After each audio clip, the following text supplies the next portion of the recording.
had that shit playing in the background and I didn't even know. I'm probably going to get copyrighted now on that. Anyway, what's up, fight fans? What it do? What it do? How y'all doing out there today in this lovely boxing world? Yo, yo, if you guys are just tuning in, man, thank you for tuning in while stopping by. Please don't forget to hit that like button for me. As always, let's hop right into this episode here at Round One Sports TV. Well, I got up today. What's up, brother? Um, I got up today and I tuned in over there at the Boxing Voice, and I saw Two Tone quickly hopped on the Boxing Voice to do a little damage control.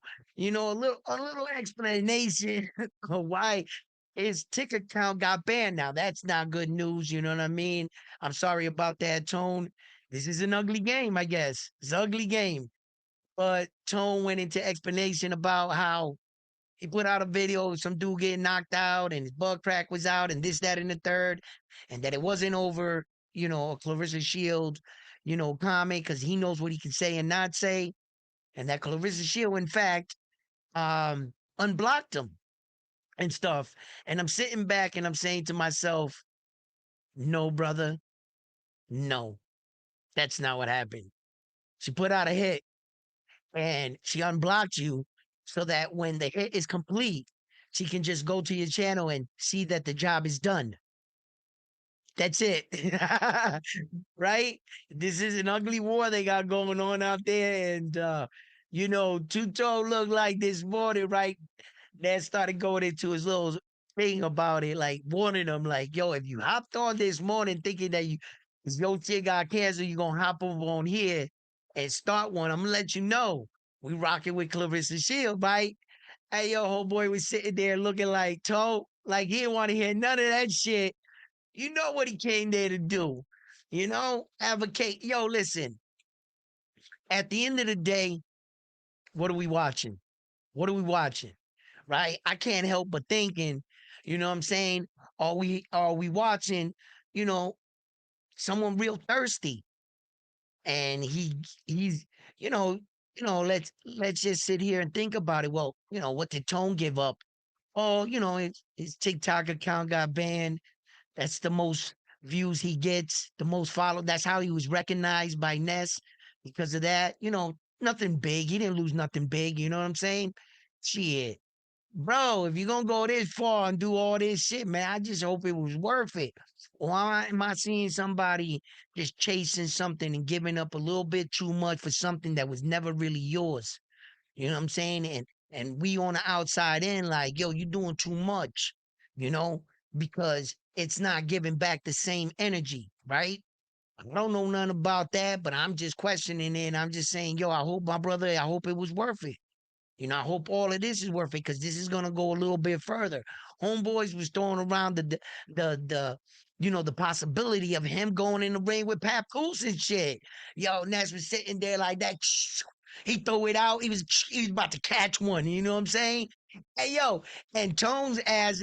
I think I'll be up for that. I was like, listen, man, bro, on that day, Clarissa and them, they gonna get a great laugh, bro. He gonna go in there and piece up Tone. I'm sorry, Tone, bro. Papoose look like he could throw him a little bit. I don't know. You know what I'm saying? Tone look like a big dude, bro. He might lift Papoose off his feet, B. Don't sleep on Tone. Don't sleep on him. Yo, he's a big dude. Pat gotta hurt him. You know what I'm saying? Papoose can't hurt him, bro. Tone he gonna be up on them ropes. He gonna realize, bro, your shots is not hurting me. Let me just go forward. Boom, boom. That type. If that shit happened, not unless Pat got a little snap on his shot. If he got a little snap on it, I don't know how Pat like hitting pads and shit. Pad no hit back.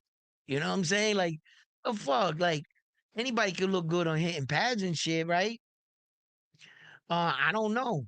I don't know, but yo, that's just sitting there doing his thing. He was trying to put it together. Hey yo, and you know what Ness would have said next, right? He'd have been like, yo, I know exactly where y'all can fight. Border Wars, yo, hey yo, Hey, yo, Ness is always trying to get one and shit. But Tone went there straight up, do a little damage control, uh, try to set the record straight, try to look like he ain't got no egg on his face. Y'all saw the Clarissa Shield fight. Um, Homegirl Remy Ma pulled up. She had them pull up in a truck, bumper her latest disc. Shit was comical. The whole shit was straight comedy, right? But you know what I'm saying? In the landscapes of women boxing, man, shout out to the women. But as far as levels of difficulty, and this is no shot to the ladies. These are just facts. Take it for what you want. You want to take it as a shot, that's on you, you know? But like for instance, Tim Tebow, that female champion, she got two belts. She turned pro 2 years ago. It took her little over 2 years to get two belts in the female division, right? Albert Bell fought Abdullah Mason. Albert Bell was undefeated and been a pro for 13 years and came into his first world title fight. So use that as you may. The difficulty level of the men's, there's just so many of them. There's almost 2,000 fighters in one division, 2,500 in another, 2,800 in another, 2,200 in another, 900 in another. And those are all registered fighters from across the world looking to get an opportunity at a world title fight. And not unless you're ordered. As we can see, Hamza Shiraz already got ordered by the WBO. Y'all saw that? You know what I'm saying? Janabek, like, listen, he was a unified world champion. That is going to be a very interesting fight. I want to know who you guys got in that fight right there. I want to talk about that fight. Shit, I should have put them on the thumbnail. Kind of use the same thumbnail. A little tired today. It's a Monday. You guys know I don't go on Mondays, right? But you know, shit like that. But I like to talk boxing. We on, right?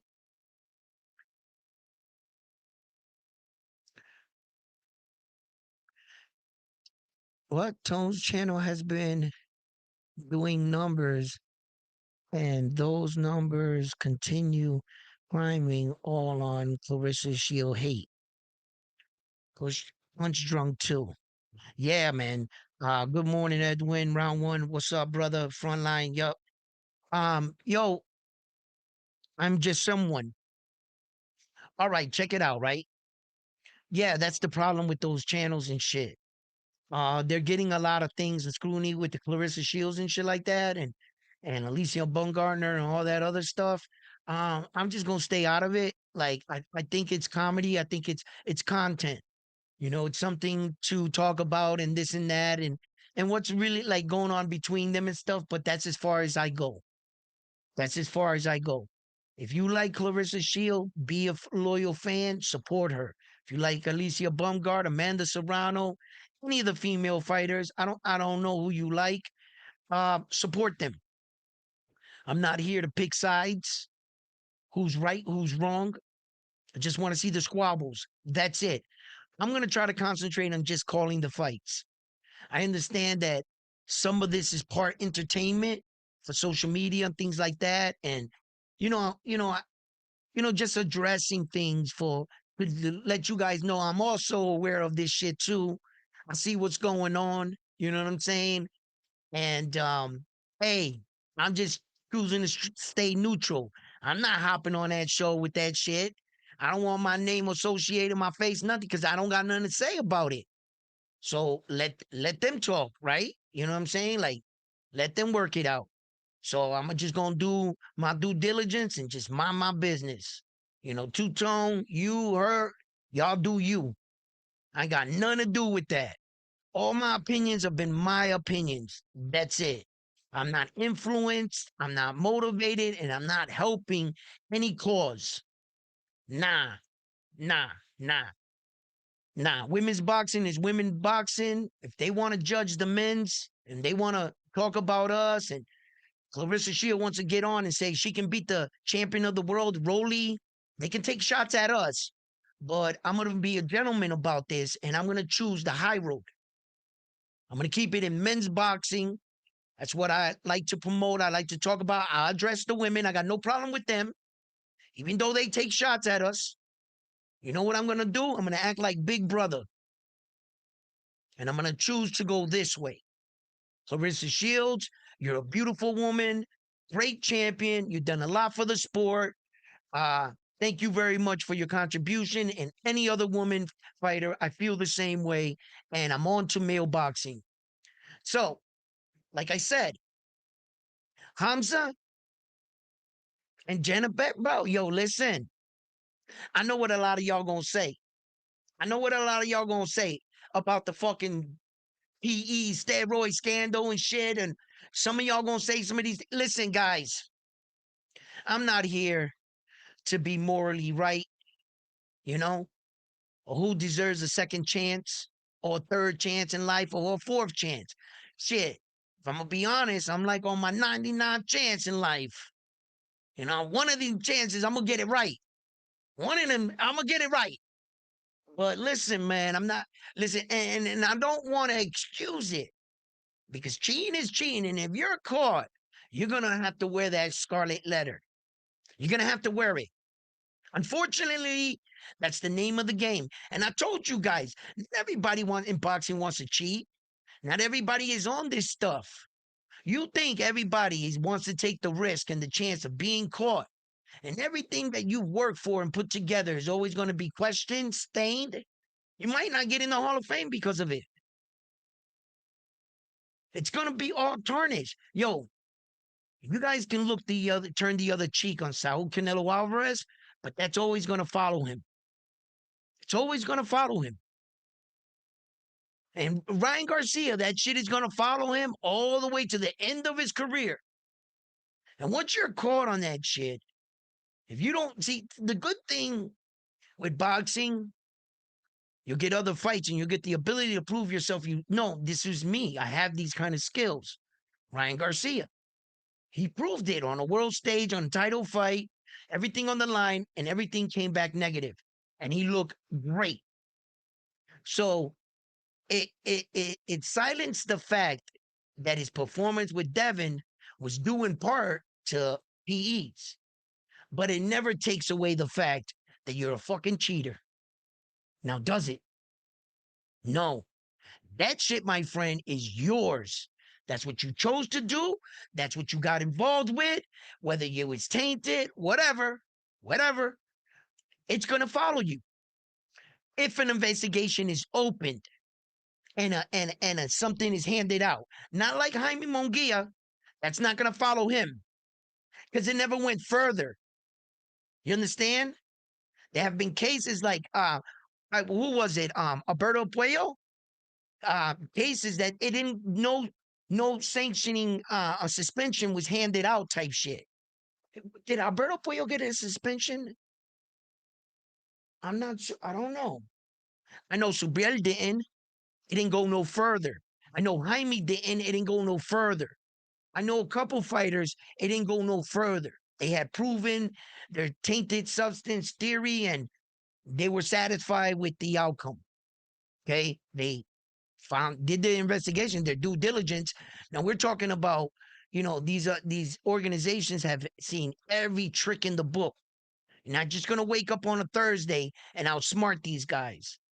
You're not just going to give them any excuse, you know, because if that was true, Ryan Garcia should have got away with it.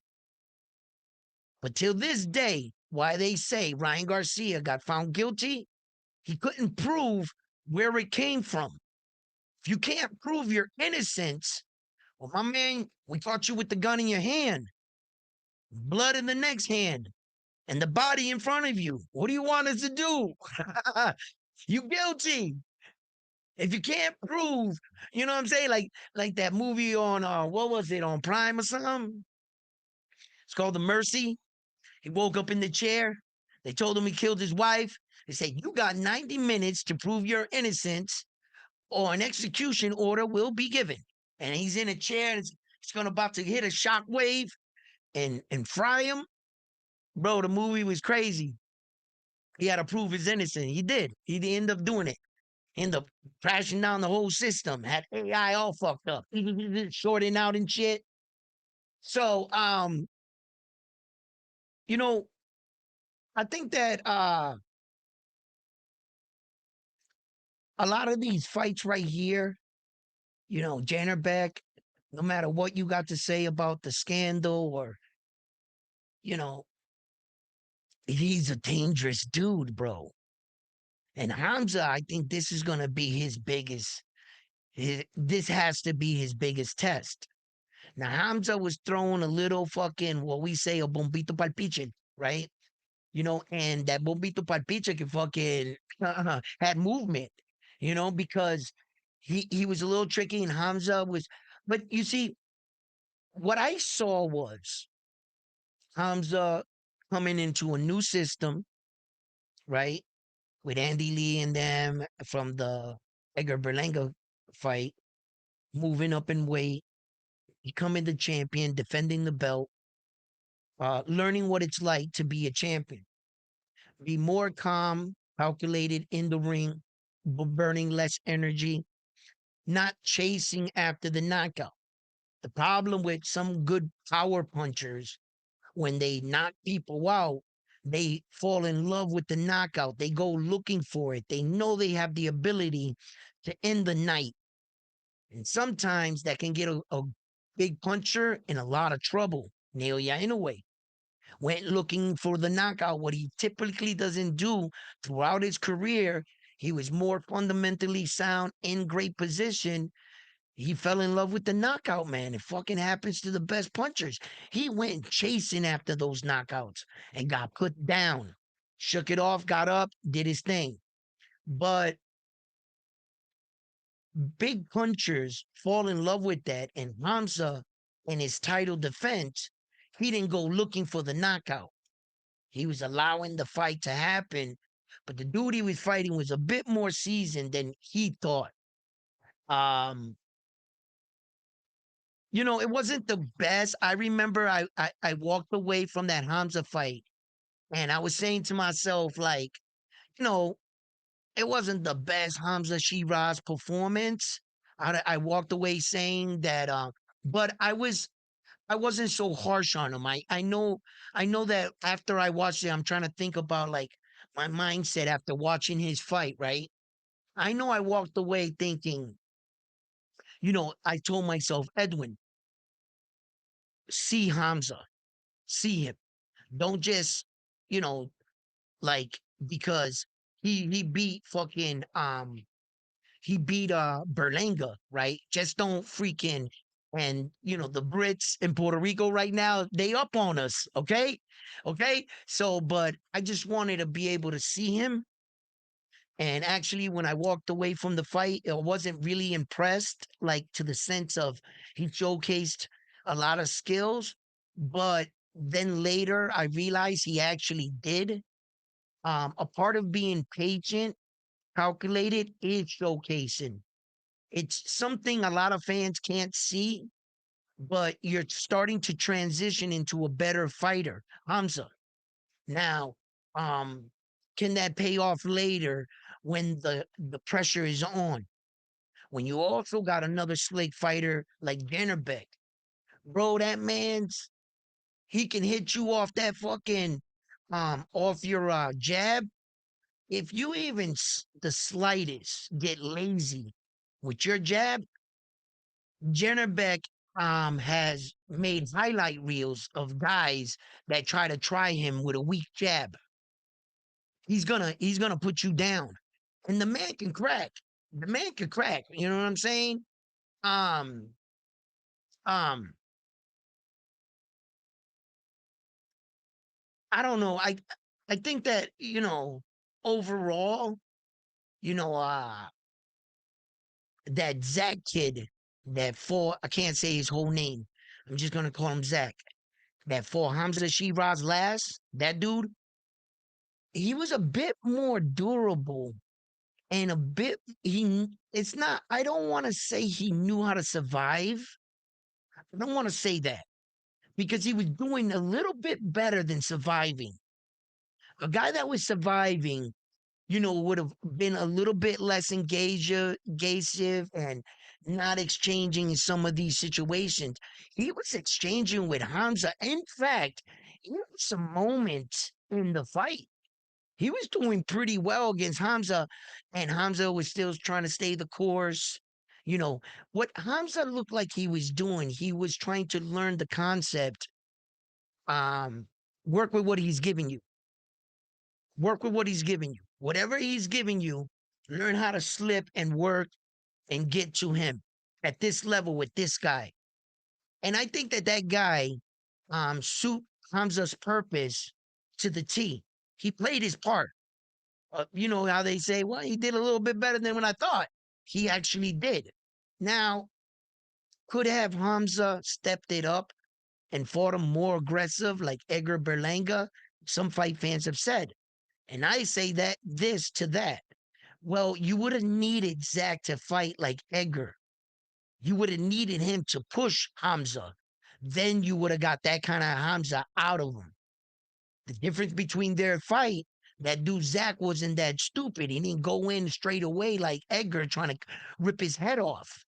Edgar stood in front of Hamza and took some big shots before he realized, yo, this dude can punch. Then Edgar was in trouble. See, Edgar stood right, he kept going right at him. This Zach dude used his legs, his movement. He was staying on the outside. He was slipping punches. He was moving. He was a bit more durable in the sense that he didn't just bite on everything Hamza threw at him. Edgar Berlanga, from the first punch he threw, he was in his face. He was right in there. And Hamza made him pay quick. The target was right there. Hamza's long, rangy. He was, wait a minute, you right in my kill zone. Boom, boom, boom, boom. And Edgar Berlanga wanted to fight mid-range. That wasn't their fight with Zach. See, Edgar Berlanga, if had he did some shit that Zach dude did, his fight would have looked totally different with Hamza. He would have respected his power a little more, try to drag out Hamza out to deep waters a little, see if you could rough him up on the inside, cut that mid-range attack away from him. His hands are a bit longer, right? So Hamza got a good snap on the inside, and he was hitting Edgar on in close. That's what you wanted to stifle. You wanted to grab him right there like that, make the ref back him up, get out. Edgar's jab was lightning. It was fast as fuck. What fucked Edgar up is that he stood there. He'd stop moving. He would hit the jab, pop, pop, step around, and then stop. And Hamza just walked forward, pop, pop, pop, pop, pop, pop, pop, like that. That Zach dude, he didn't do that. Hamza came forward, he slid back, he stepped it back like that, pop, pop, pop, and then bam, he would pop Hamza, then reset, and then Hamza would come in, boom, boom, boom, and then boom, boom, grab, and then boom, he got out, framed off, boom. And he fought a much different fight, a better.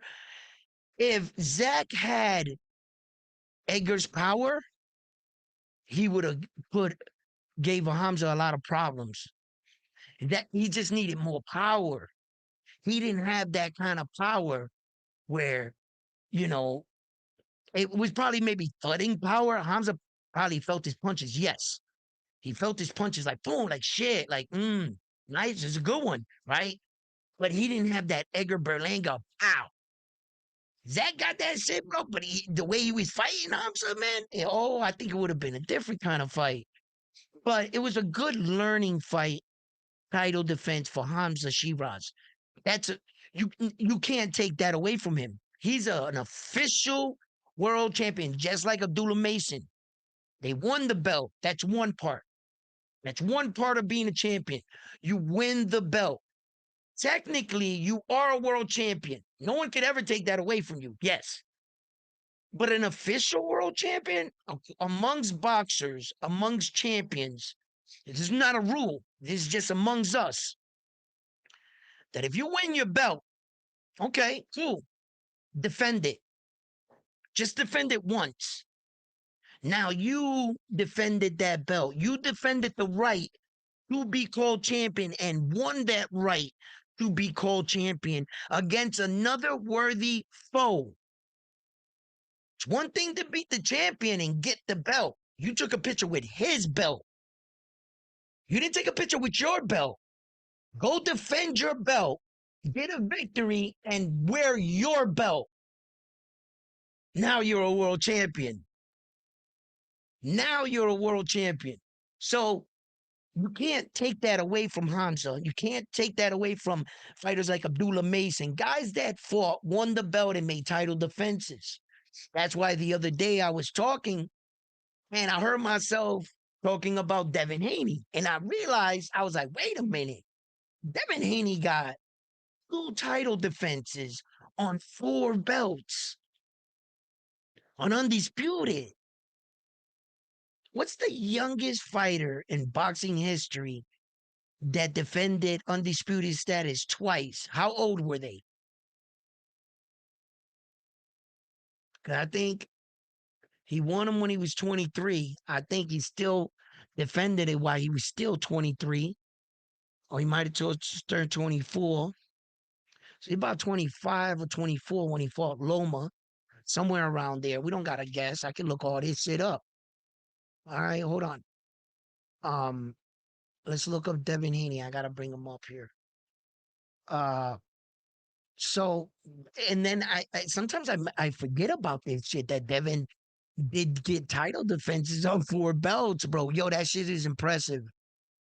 That's some impressive shit right there. There's only 11 people in the world that have 4 belts in the 4 belt era. Since the 4 belt era, since the arrival, since Bernard and Oscar De La Hoya fought to unify all 4 belts, since that night, Bernal Hopkins was the first man to have all 4 belts, and all 4 major sanctioning bodies agreed. And on that night, we entered a 4 belt era. Since then, 11 men have only been able to do that. Of all the fighters that's come and gone since then, shit, shit, that's pretty cool. Okay, so what we were looking, okay, so Vasily, he fought Vasily 2023. He fought him 5/25. So that's May 20th. May 20th, 2023. That was for all 4 belts in Las Vegas in the MGM Grand. That's where he fought him. And Loma came into the fight 17-2. Right? Okay. So how old was he? Well, we're gonna go over here. We're gonna go to the event, right? And then we're gonna go to the bout. So the bout's gonna come down here. And uh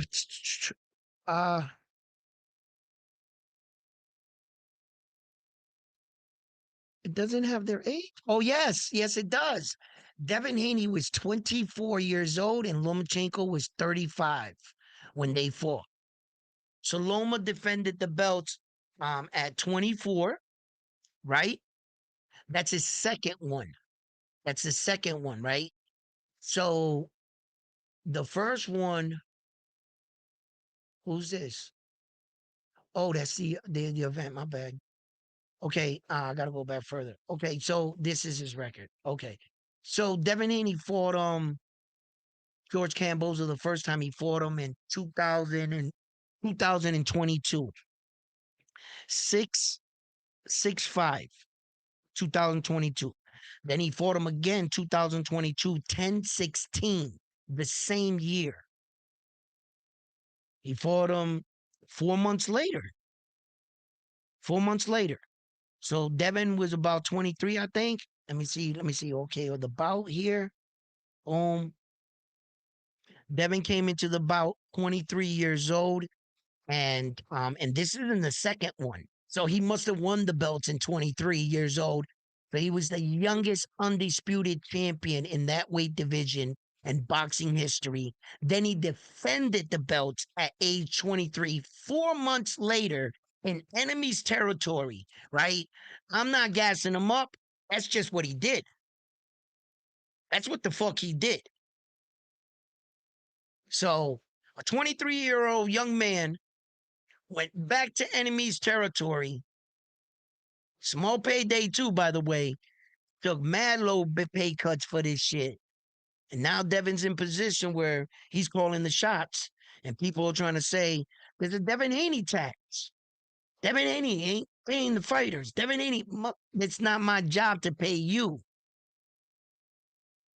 I couldn't count George Cambosa's money. You hear Devin saying, "Oh, shit, you're giving him 10 million. That's fucked up." Blah, blah, blah. No, Devin was like, "What are you giving me?" Hey, let him work out his own money. Devin's in position right now. I got to deal with the zone. I'm getting paid what my contract with the zone said, regardless. So how's it a Devin Haney tax? That's what he's getting from them. You work out your money. How much are you getting? You work that out. Don't worry about what's in my pocket. Devin. Then they want to say, like, yo, Devin. I'm like, yo, listen. That's been like that in boxing since boxing started. The top guys, they call them what? The A side? They always get the higher, the bigger bag. If you want the A side, what is the golden rule? Beat him. Just beat him. That's it. And then you call the shots. Then you get the 75% if you fucking with the WBO. You feel me? So a lot of these stories are like made up stories that are not a real thing. Devin Haney tax is not a real thing. Never was. That's what he's doing. That's the entire boxing structure. Everybody in the game is doing exactly that. It's like sometimes fans can get things. I got to nip shit in the bud because I learned from the Michael Jordan era, because that's where I come from. And I learned when they couldn't beat Michael on the basketball court, and there wasn't too much you can slander him about. The one thing they criticized about him gambling with his own money. Michael, you got a gambling problem. You're on the golf course betting $100,000 a swing or some shit.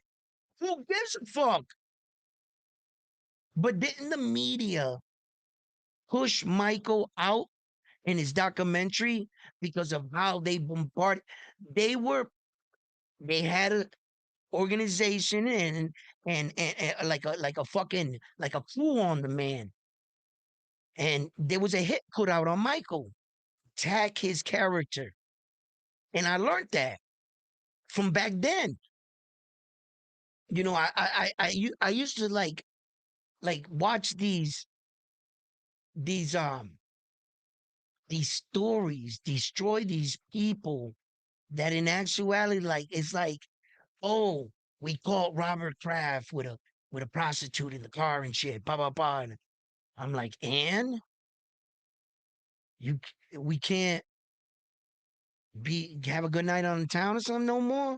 And they'll turn something like that into like the entire world. It's never done like that. Nothing like that. Like, bro, like uh men and women have been doing the nasty since the beginning of time. Now we're gonna start judging people for who you picking, and I guess so. Whenever they want to use that, they can do that. You know, Tiger Woods, remember that dude? Bro, they put all the girls, like 14, 15 women, in high def. Bing, bing, bing, bing, bing, bing, bing, bing. Cheater, cheater. Like, they shamed that dude. Like, I was like, God damn. And I'm like, yo, Tiger, you should have cooked it funky, man. You should have, somebody should have pulled you to the side and was like, a man like you can't get married, bro. Not men like you. Like, it's not gonna work. It's not gonna work. Like every woman, you like you a woman with a big fat ass BBL and a great big set and some big luscious lips and looks good and plays the part. You're her, but you just don't look like her. All the women gonna be attracted to you. All the men are gonna be attracted to that. They might not want to stay with her.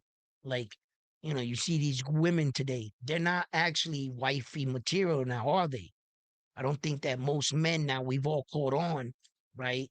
That that's a problem. Might not kick him out of bed, might play with him for a little while, but I gotta go. I'm not even dealing with that stress or the headache. It's not even worth it. You know what I'm saying? If she like, how am I gonna be in a relationship with that? Like them outrageous chicks with the like real, like I'm talking, right? Nah, that's not relationship women, bro. They here to, you know, they don't want to be saved. You know what I'm saying? They just want to have fun. Some of us is around or in that point in time to, I'll provide that for you. You know, some of us have played stepdad for a weekend. You know, when I was younger, I played stepdad for a lot of weekends. You know what I'm saying? you know, but you know, a lot of these situations that unfold, uh, I step back, right, and I'm just like, man, watching Two Tone go through this shit right now, it's like one of them things, like,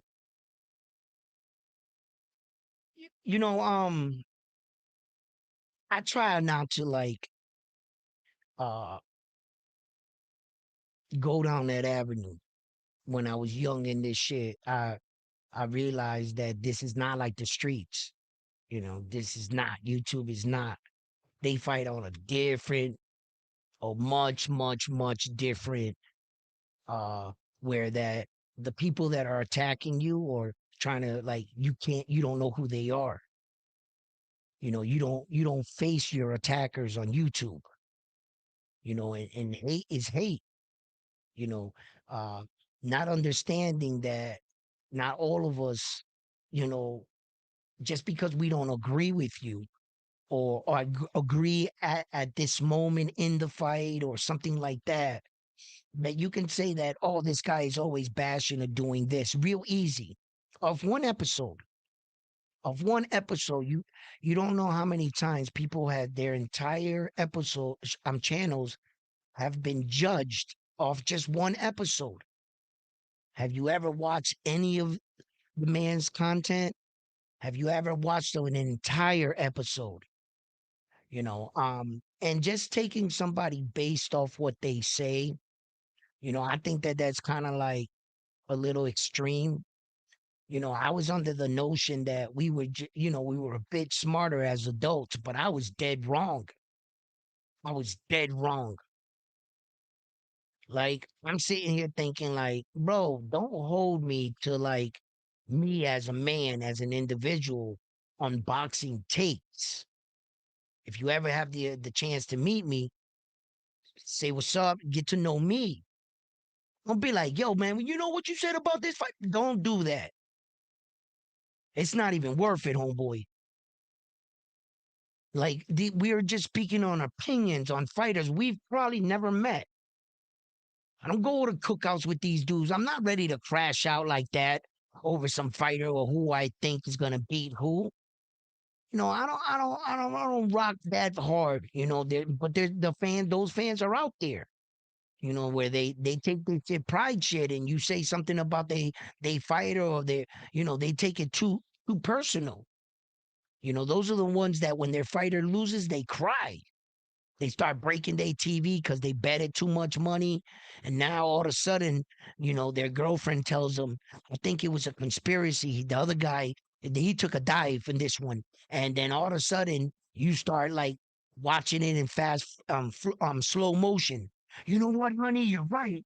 Oh my God, bro. He fucking sold this out. And you become him because you can't accept the truth. When I started covering this shit, I started telling myself, never allow yourself to put all of boxing in one box or one situation. Meaning, just because I didn't like the outcome or the winner in this fight, oh, I'm going to stop watching boxing. No, no, that's some kid shit.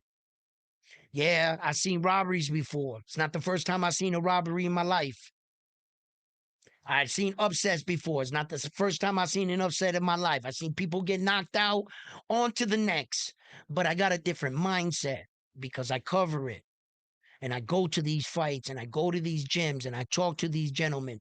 And, I'm trying to have and build established relationships, and sometimes I get a bit lazy and I feel like I'm not doing too much or whatever, but I'm always covering and talking about the boxing. Yo, what up, Mr. Miyagi? How you doing? Top of the morning, Bull Rider. Yo, and you know, look, right now, the best thing I could do is concentrate on the fights, right? And we got some big ones coming up right now, you know. And that Hamza Shiraz fight for me is a very interesting one. I really want to know who you got in that fight. I know who Mr. Miyagi got. You know what I'm saying? I know exactly who he got. You know, his boy Hamza. As a matter of fact, I think I saw Mr. Miyagi and Hamza, you know what I'm saying, at lunch out there in the UK. They were discussing boxing strategy. You know what I'm saying? Yo, he hangs out with him. You know what I mean? Yo, hey, listen. No, no, no, no. It wasn't Hamza I saw Mr. Miyagi with. I take that back. It was not Hamza. I saw him with three refs, three officials. They all had their referee outfit on and they were sitting. And Mr. Miyagi was going, when you're going one, two, get back in your corner. Right? I think he was giving them pointers, tips, about how to properly referee in a UK match. You know what I'm saying? They were giving out, you know, Mr. Miyagi, Frontline told me to say that. He told me to say that last night. I didn't want to say it. I didn't want to say it, Mr. Miyagi. I would stay out of this. Okay. I would never say this. Okay. But Frontline, he wrote me in a text. You don't have to see it. Just take my word for it. He told me about to say that. Yo, he said, "How's this you guys whack?" So who do you got? If one guy's whack and the other one's down and out, who do you got? Are you going with the PE scandal guy? Or are you going with the guy that's and the new and defend? You got to pick one. You got to pick one. Hey, yo, you going with Hamza. Stop it, bro. That's that Brit double Jedi mind trick. Hey, say you don't like both guys when you really like one guy so that, you can come out and sneakily get him in. That's all Mr. Miyagi's doing, bro. That's hey, yo, who do you got in the fight? Don't worry. Yeah, I guess not to worry. Yeah, you're right. Like, both of them are cheaters. I have this guy. You're right. You should have Hamza. Mr. Miyagi, did you get me with the mind trick thing again?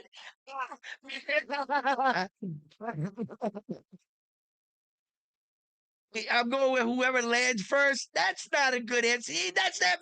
He just got me again. I'm going with whoever lands first. Well, yes, that makes sense. Doing that shit. You know what I mean?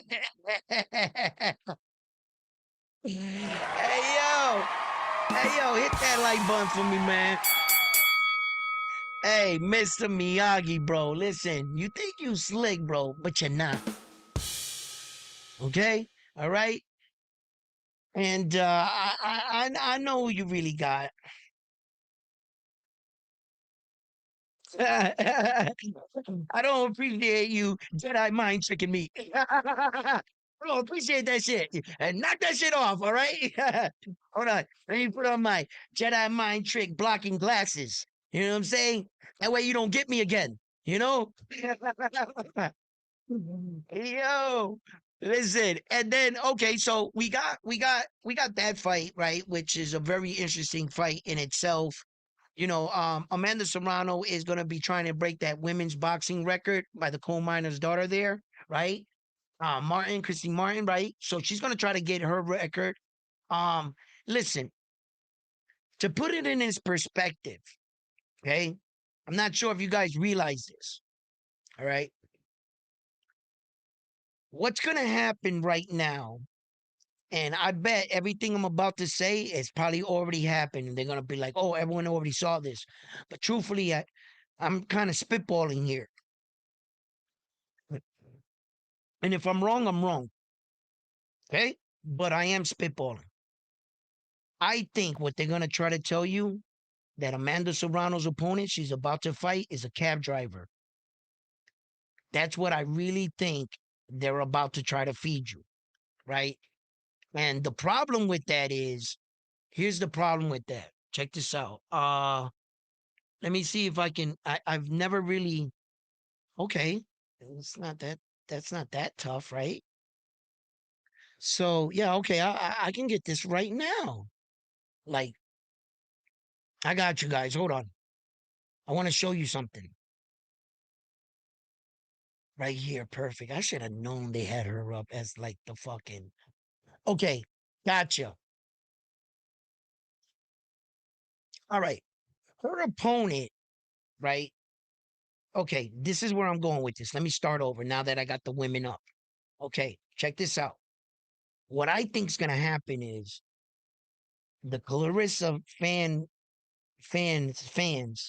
are gonna quickly go to social media and try to tell you that this is gonna be stage or bombito palpiche for Amanda so that she can break this record to try to like look over good over Clarissa Shield. And I don't think that Clarissa Shields is beneath this. I think that that would be her angle, and I think it would be right up her alley. Whether or not she's done this, I don't know. That's what I'm saying. I could be wrong, but I think she's going to do that because that would be Clarissa Shields' style. That's how that's how she is. She's going to try to tell you that her fight was much tougher of a fight.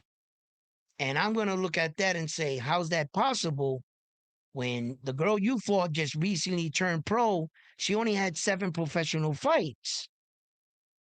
So, in comparison to Amanda's opponent got 14 fights. She got 4 losses. She got stopped twice. Clarissa Shields' opponent never lost. She only got 7 fights. Amanda's opponent got double the amount of experience, literally double. 14 is 7 times, 7 plus 7 is 14. So she over, and then the main factor here is that Clarissa Shields, 31 years old, right? Her opponent she fought, 42 years old, right? Amanda Serrano, her age coming into the fight, Amanda Serrano is 37 years old. Her opponent she's fighting, 27 years old. She ain't fighting no 42-year-old just joined boxing with only 7 fight opponent. She's fighting a spring chicken, 27-year-old fighter with double the amount of experience than the fighter that Clarissa Shields fought. How would it be that they're dressing up Amanda? I would say, no, they just dressed you up. You fought a girl with 7 fights. When, for instance, um, Amanda Serrano's opponent, he started her debut 2020, 6 years ago, 2026. She started at 117 at the beginning of the fucking year, 2020. That's a little over 6 years and 7 months. 6 years, 7 months. She's been a pro. Okay, cool. That's great. Let's look at um Clarissa Shields' opponent, right? Clarissa Shields' opponent,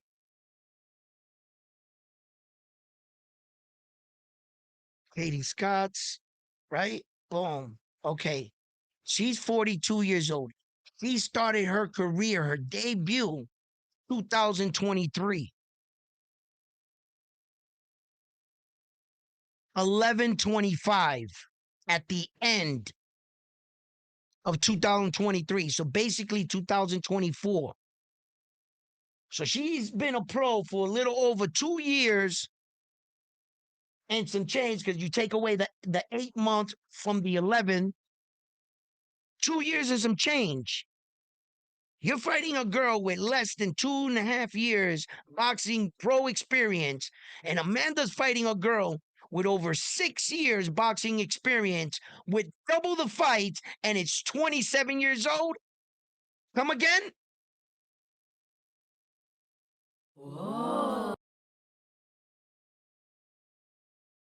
Like whose opponent? Whose opponent's better here? And who's getting dressed up to have like no Clarissa, like nah, but I know there's gonna be the fans that try to compare the two girls. Why? For some weird reason. I guess it's in the nature of being a competitor, right? It's not a weird reason at all. So strike that. You know, Clarissa, she can be difficult at times. She could be difficult. Um, but I, in a weird way, I understand her. There's no room for nobody else. They shouldn't be in your head. The only war that and the only problem I have with Clarissa, she's trying to fight this bad bitch war, the baddie.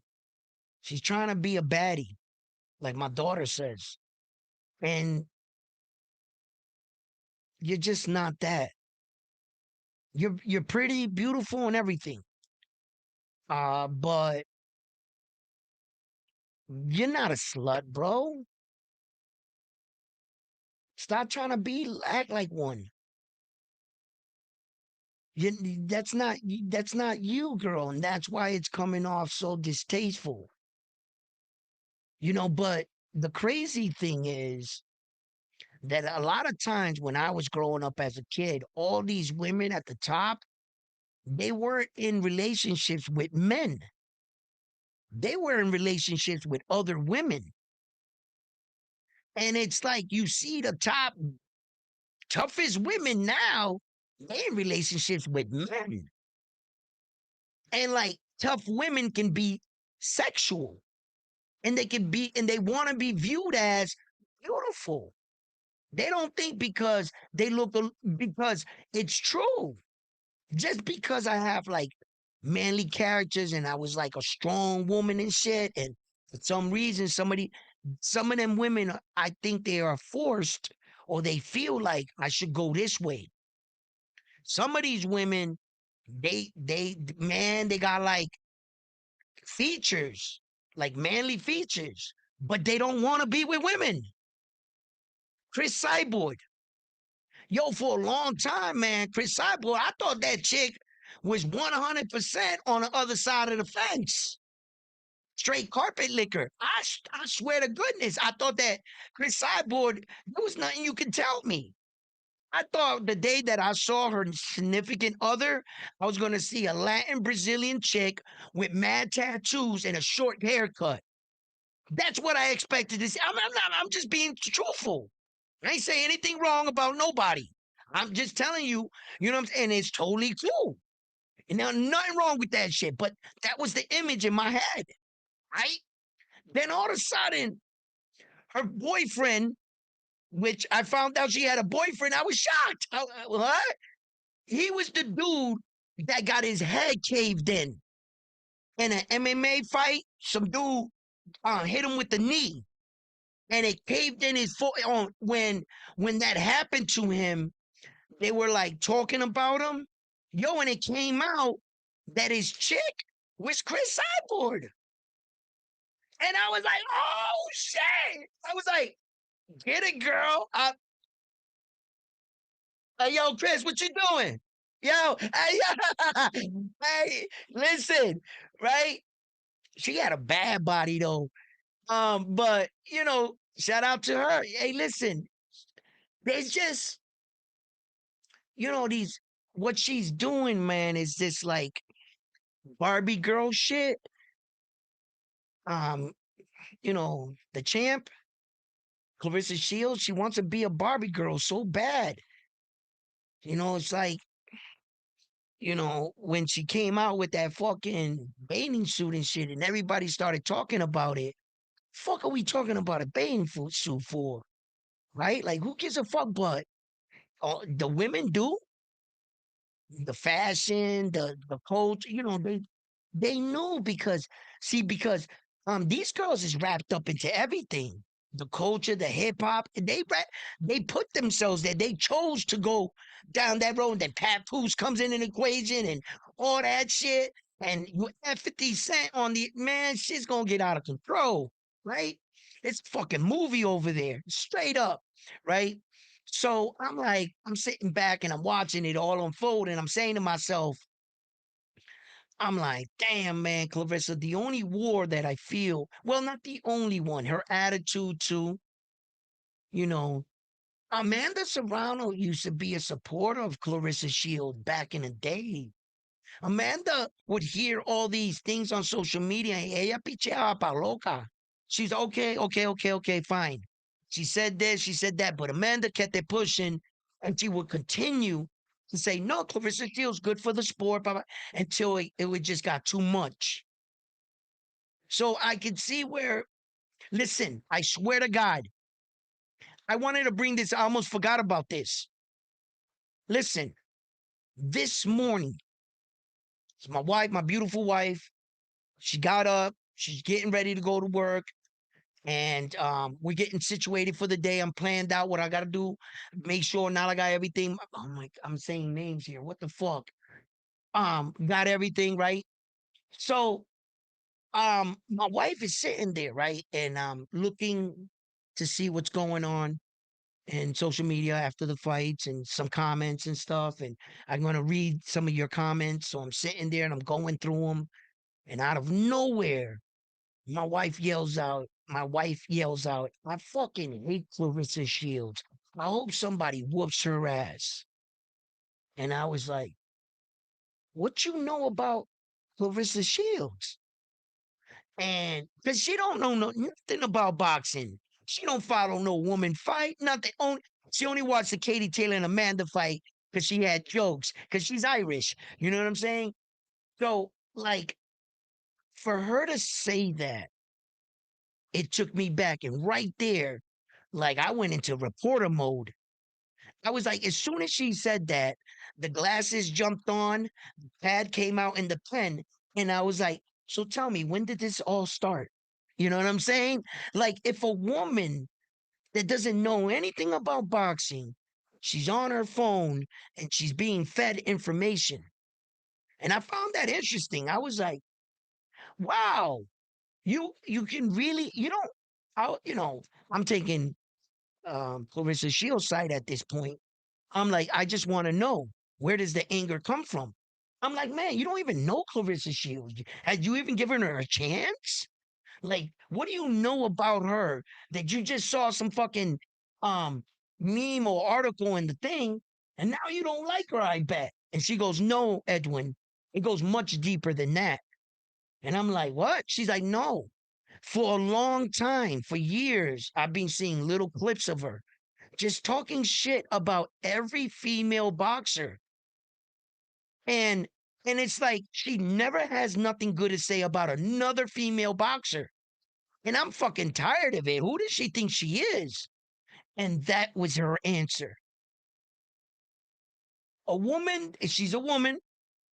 And, I guess women will support other women, right? I would imagine so. I don't ask my wife what she's looking at all the time on her phone. First of all, I trust her. You know what I'm saying? And if she's looking at fucking donkey penis, well, then that's what it is, right? But I wanted to know to her. I said, yo, babe, I was like, yo, then, like, why? And I played the devil's advocate. I didn't do no sucker shit. I just want y'all to know. I didn't do no sucker shit and was like, yeah, hey Clarissa. Yeah, let's bash her. I didn't do that. I just wanted to be like, how powerful is social media? Because like literally out of nowhere, I'm not talking about boxing. I didn't talk about the women. Out of nowhere, she was just like, I fucking hate Clarissa Shield. And I was like, why? And I was like, yo, you don't even like you can't sit there and tell me You know enough about the woman to fucking hate her, man. Because you don't. And like, I'm giving her, like, my wife's a little shit. I just wanted to see. And she broke it down. She goes, nah, this is not just one time. She says, man, she said, first, it was competitive. It was talking shit about the bitch. Now you're talking shit about every fighter. You're not even fighting. She said, I could see if it was her opponent building the fight, y'all. Blah, blah, blah. My wife loved that part. She was like, back then, Clarissa, yeah, Clarissa, like, knock her out. Boom, boom, boom. I'm okay. Because she's talking about but she started noticing herself that every time she saw her, she was like, she would question, well, when did these two girls fight? Oh, they've never fought. They're not even in the same weight division. Fuck is she doing? Why does she keep saying to the world, this bitch is trash. This chick is trash. This chick is trash. You're just shooting women boxing down.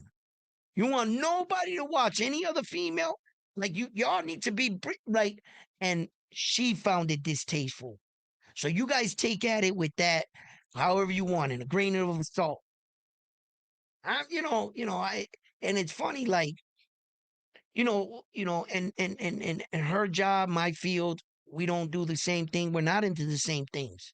The only thing that she does that I know about is when she tackles me like a fucking cheetah, my wife, and grabs me by the neck and whips her phone around and goes, "You're gonna watch these memes with me." And she goes, "Look, this one." And she's got like 11 of them throughout the day. She's been finding at her job. And I haven't opened them because she sent them all to me, but I don't answer her messages. I don't open them no more. Right. So she can't wait to get home. And like, she like counts, like she waits for me like a tiger. All right. In the jungles, in the high grass. She's like, because she knows I never want to see her stupid memes. I don't want to watch his stupid memes. And she's, look at this one, look at this one. And you know, that's when I like, but other than that, we don't, we don't share the same interests in sports, or it's not like we're the ultimate power couple that we're two hikers and shit. You ever see that couple that go camping and you turn around and they shit is set up, they efficient. They a team. They both into camping. And the girl bro, she already caught a fish. She's skinning it out. She's got it on the grill. He's got coffee going. The tent's behind them. It's beautiful. Me and my girl, I'm looking at the manual. It's upside down. She's in trouble because she's in the net and the string's wrapped around her, right? And this is nighttime. We got there in the morning. We still haven't got the tent up. You know what I'm saying? We managed to get in an argument 4 or 5 times. It's us. You know what I mean? So it's not like we like, do all that shit. We like cycle it together. So whenever she shares interest in or talks about, oh, he also is one of the people that came to me with the cologne news. She tapped me on the shoulder and was like, yo, remember that dude, that fight you was covering? And she showed me, you know. So it's sometimes like, you know, I get stuff from her or from you guys all the times about boxing information. And it's weird sometimes how I get or come to these conclusions sometimes in certain situations. And, hearing another female talk about the females and what was her distaste about it, I found that interesting. For a person that doesn't follow the sport, like it, and she proved this has been going on for a long time with her. This is not something that just happened in one fight with Clarissa. This has been her story for a very long time. And I think that some of these fans are starting to turn on her because of the fact that she tries to rub it in a little too much to the rest of the ladies. And ironically, right, if you look this up, right, she's not even the most paid female boxer. She's not. But in a weird way, right? Now, I don't want to argue numbers, right? Like, like her attendance. Was it 13,000? Was it 16,000? How many of those tickets did she actually sell? They showed like Mom Dukes and all these other people, like promoters, like had mad tickets and come get a ticket, type shit. That lady looked like she had 400 tickets in her hand by herself. And there was like ticket giveaways to the fight, and they packed it in, and they got a lot of celebrities come out, right? But in a way, I liked it. In a way, I liked it. For me, it showed black unity. For me, it showed that they got behind the girl, and I was like, about time. Like, yo, y'all needed to be doing this a long time ago, but now that we got it and we here, let's keep this going right there. You know what I'm saying? Like, get that American boxing support back out there. You know, and so I enjoyed it. I actually enjoyed it. I saw, right there, show of strength coming together. And I didn't want this to turn out to be an argument about a fucking bathing suit and who she brought to the ring and this girl doing this or saying this about this, when you should have took a look inside of the crowd, and that was like almost Tank Davis aura. It brought me back Tank Davis vibes. It was like a Tank Davis audience. It was like that kind of audience that win, lose, or draw, they gonna rock with you, you know? And it was great. It was great. It was fucking great to see. I can't lie. So look, and that's how I want to keep it. You know, um, Clarissa Shields, man, I don't know what you're choosing to do. You want to continue this fight against the rest of the women's boxing, this pursuit of shooting your own sport down, basically. This quest that you're on. If you, I mean, it's up to you. That's your business. It's your career. It's your fans that are supporting you. I wish you the best. I wish you the best. And I'm thankful for what you have done for American female boxing. Yes, I am. I am very proud of you. Very proud of you, Clarissa Shields. Regardless of all the controversy, everything else, when it's all said and done, you did that for U.S. female boxing. Whether you get along with the rest of the females or not, you represent U.S. female boxing. And thank you for everything you've done. That's what I had to say about that. Come on, Shiraz beats that fake ass GG back to 160. Hey, yo, Mr. Miyagi. Oh, come on, Shiraz beats that fake. Yeah, man, listen. See, I knew it was gonna come out. That Jedi mind trick. You know what I'm saying? It's that's that double security blanket. No, I said this. No, I said this round one. You know what I mean? He's trying us. I think that's how he blinded the the uh the refereeing. You know what I'm saying? I think they did that. Hey yo, but Mr. Miyagi, why you never ask Frontline about the refereeing in the Navarrete fight? Why you never asked him about that? Because Navarrete got a long standing count there. You know what I mean? Like, I don't know.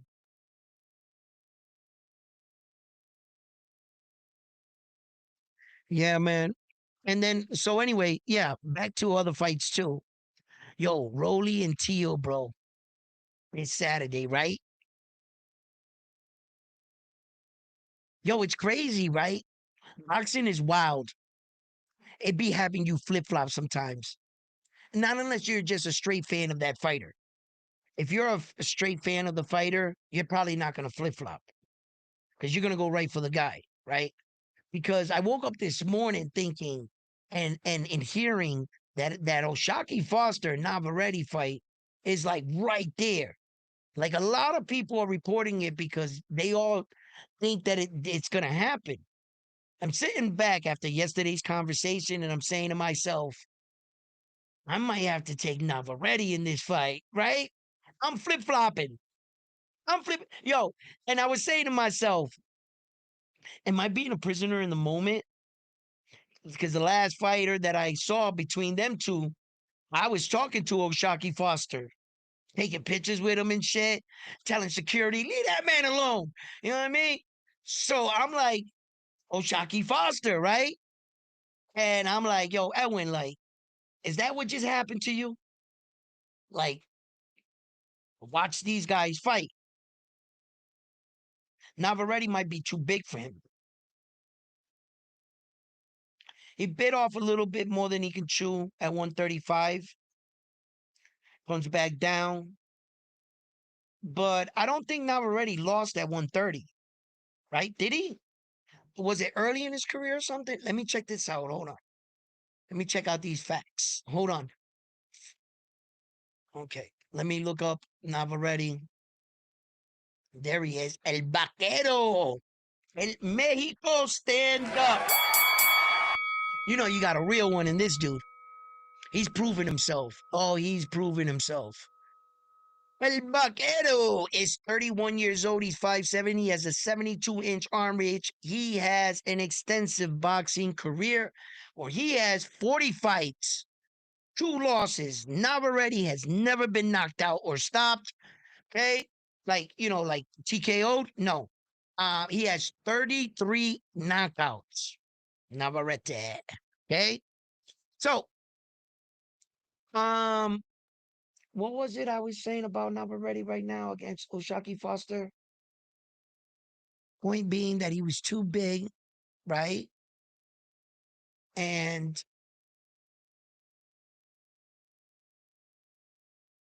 Charlie Suarez also, I saw his name, is in negotiations to try to fight Loma. Oh, I have something to report on this situation. That's right. I realized something in this situation with O'Shaquie Foster. I got one piece of bad news. Just one piece. It might be.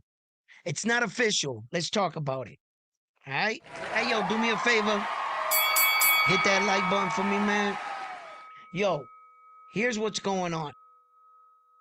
In fact, Charlie Suarez, I think, is the #1 contender in the WBO for Navarrete's belt. Hold on. Let me also check those facts. Uh, how about the divisions ranking? Yeah, let me go here. Oh shit, it's gonna kick me out. Okay, I got you. All right, I think he is the #1, right? By all accounts, because what's gonna happen is, yeah, that's probably what's gonna happen at one. All right, it's a little complicated.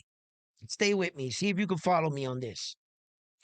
Navarrete has the WBO, one of the titles that he has, and O'Shaquie Foster's got the WBC, and Navarrete got the IBF, I believe. It's the WBO and the IBF. That's what Navarrete has, right? Or the WBA. Is it the WBA? What does Navarrete have? He has the IBF and the WBO. Navarrete has the IBF and the WBO. Okay, this is what's happening. Carlos Suarez is the mandatory. If Navarrete fights O'Shaquie Foster, they're gonna strip him of the WBO. The belt, that fight between O'Shaquie and Navarrete is not gonna be for 3 belts. It's gonna be for 2. Because Navar if Charlie Suarez doesn't take the step aside money and says no, he has to fight me instead of O'Shaquie Foster in a unification, then this is going in front of the board, in front of the WBO. They're going to reside over this. So I haven't heard anything that they said if in fact, and I think that that's the final piece of the negotiations for the O'Shaquie Foster Navarrete fight. So if the WBO is not aboard with it, they don't sanction the fight, and Navarrete does not fight Charlie Suarez, and he goes on to fight Shaki Foster, he will be stripped of the WBO. The reason why the WBO and Charlie Suarez doesn't want to back down, two reasons. He already knows Navarrete's next move. You already let your ops know your next move. You weren't supposed to do that. He already knows you're trying to fight O'Shaquie Foster. By staying firm in his position, he gets a free belt. Now he signs a fight for Loma for fighting for what? The WBO world title. Now his fight with Loma is a WBO title fight.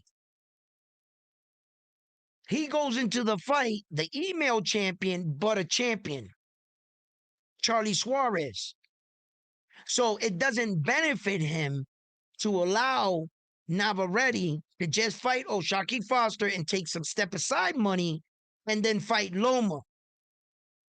Your manager needs to be telling you, don't take the step aside money, allow them to strip him. You get the belt. Now you fight Loma in the title fight. More money, more money, more money. Ching. That's why I said it's a little complicated, but I was going to break it down for you. Charlie Suarez is not going to give El Vaquero, he ain't going to do him any favors. Because by Charlie Suarez allowing them to fight for 3 belts, now the winner, whoever wins, it doesn't have to agree to fight Charlie Suarez. What if O'Shaquie Foster wins? Right? So it's like, but I don't know what organization is next in line. That you would have to look through the particulars. Maybe Charlie Suarez would be, because the WBO got first dibs on whoever fights first for what title is being represented out of the 3. I don't know who's in line. That's another part of the equation you would have to add into account once we find out who wins that fight. Those are other things that come into play.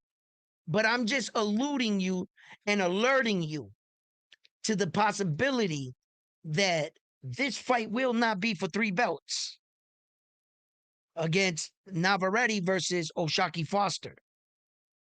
Because right now it's being discussed as I'm on. I don't know if the verdict got handed down yet. Like I said, I haven't gone over there today right now. But the WBO, yeah. And I think that that's the last. So Navarrete, Charlie Suarez is sitting in a good spot right now. That's why they tell you, yo, don't ever let him know your next move.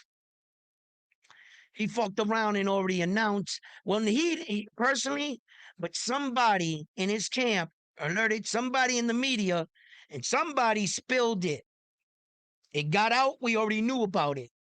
Charlie Suarez and his team must have knew about it. And the best move they can do, don't take that step aside money. Go ahead, Navarrete. You can fight O'Shaquie Foster. You're just going to have to give up that brown belt. That's it. And then I fight Loma for the belt. And then Loma could possibly fight the winner out of O'Shaquie Foster and Navarrete. And 130-pound weight division is a great division for Loma. I think that that's his best weight division. I think he was pushing himself too much at 135. 130 Loma, let's see what he looks like. Manny Pacquiao didn't look too shabby. You could see he lost a step, obviously, but he knew where to be at in the ring. He knew when to engage in boxing situation. His experience, for Manny, it's sustaining him. Let's see what Loma does. Let's see what he looks like. Not every 2 men are created equal. Just because that 37-year-old guy came back and this 37-year-old guy, they're not the same. For example, Sean Davis is 27. Devin Haney's 27. They're not the same. I think Keyshawn knew that. They are not the same. Keyshawn don't want that smoke. Nah. It's just, we saw it. We saw it and yeah.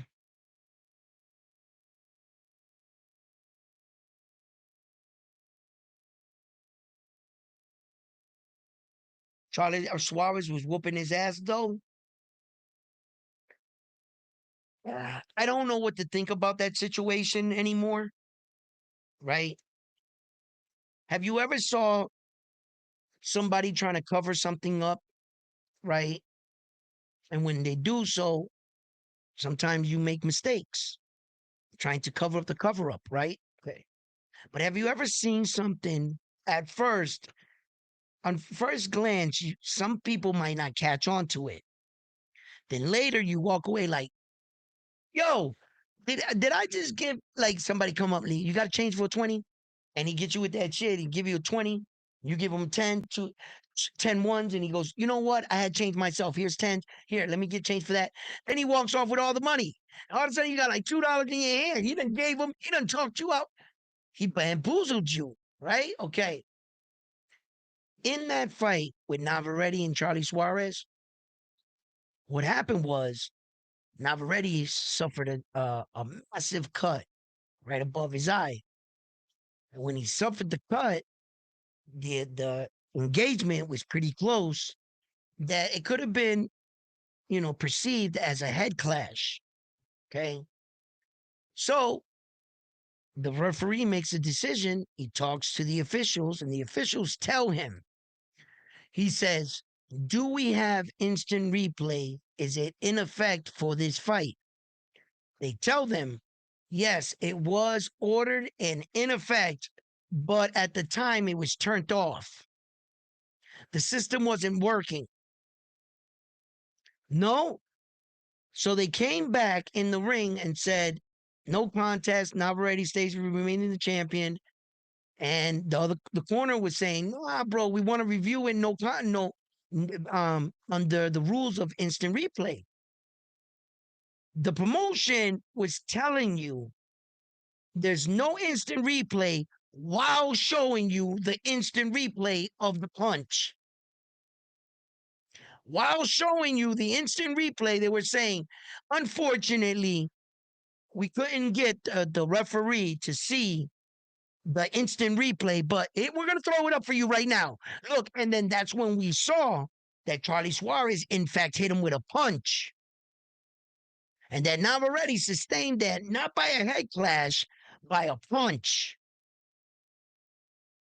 They were showing you the replay while telling you instant replay wasn't up. And I'm looking, he done walked off with all my money and left me with $2. You got me. You done bamboozled me. Can you get the instant? Yo, I don't care where you get it. Someone's got the film. Then in the fight, right, there was a case. I think it was Rachel Donier. Shout out to Donati, Rachel Donati. I think she was saying that in one of her husband's fights, the camera system or whatever, allegedly they weren't recording when he had a scheduled live television fight on a live television card. But miraculously, her husband fight, they said they weren't filming it. But thank God that there were people that were there that had their own cameras and phones. They recorded it. The organization, the boxing association, they didn't accept no outside film because they didn't know if the film could have been altered, tampered, sliced up, whatever. They didn't accept anyone's film that was there. Professional camera guys, news people that are just that they have credentials. No, when they want to deliver the message that they're not accepting, bro, it makes me feel like y'all cheating. Straight up, like, what am I supposed to take from this? You know what I mean? Like, you know, um, Navarrete is well loved. Top Rank ain't playing around, dog. You know, you ain't just beating Top Rank fight. If Uncle Bob likes you, it's a rap kid. Um, what's his name? Wilson. When Navarrete fought Wilson, like I'm sitting there like looking at this fight saying, Navarrete, you getting your ass whooped. That's why I tell you every fucking time, bro. And I'm honest with you guys. Every time I pick against Navarrete, he wins.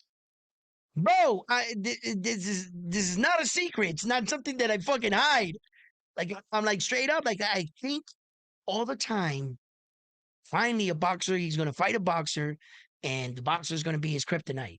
And sure fucking enough, El Vaquero comes through time and time again. So you can't count that man out in no fight. I don't give a fuck. And he got me flip flopping right now, right? I'm like, I might as well take Navarrete in this fight, like, because looking at them, the two fighters, Navarrete's just big, bro, for this division, and somehow his big ass can squeeze down to that weight, perform good, look good, and rehydrate. You know, uh, I never said this because, but if the descriptions of weight bullies and shit, Navarrete would fall in one of those categories. I don't believe in weight bullies. If you can make the weight, you make it. That's it. But I can see where some people, because he's really big for that division. Navarrete, he's real big. He is. When you see him in person, like Navarrete's, like for when you think of 130 pounds, guys, just think about 130 pounds. When's the last time you weighed 130 pounds? In high school? Like, come on, man. I'm about 200 pounds right now.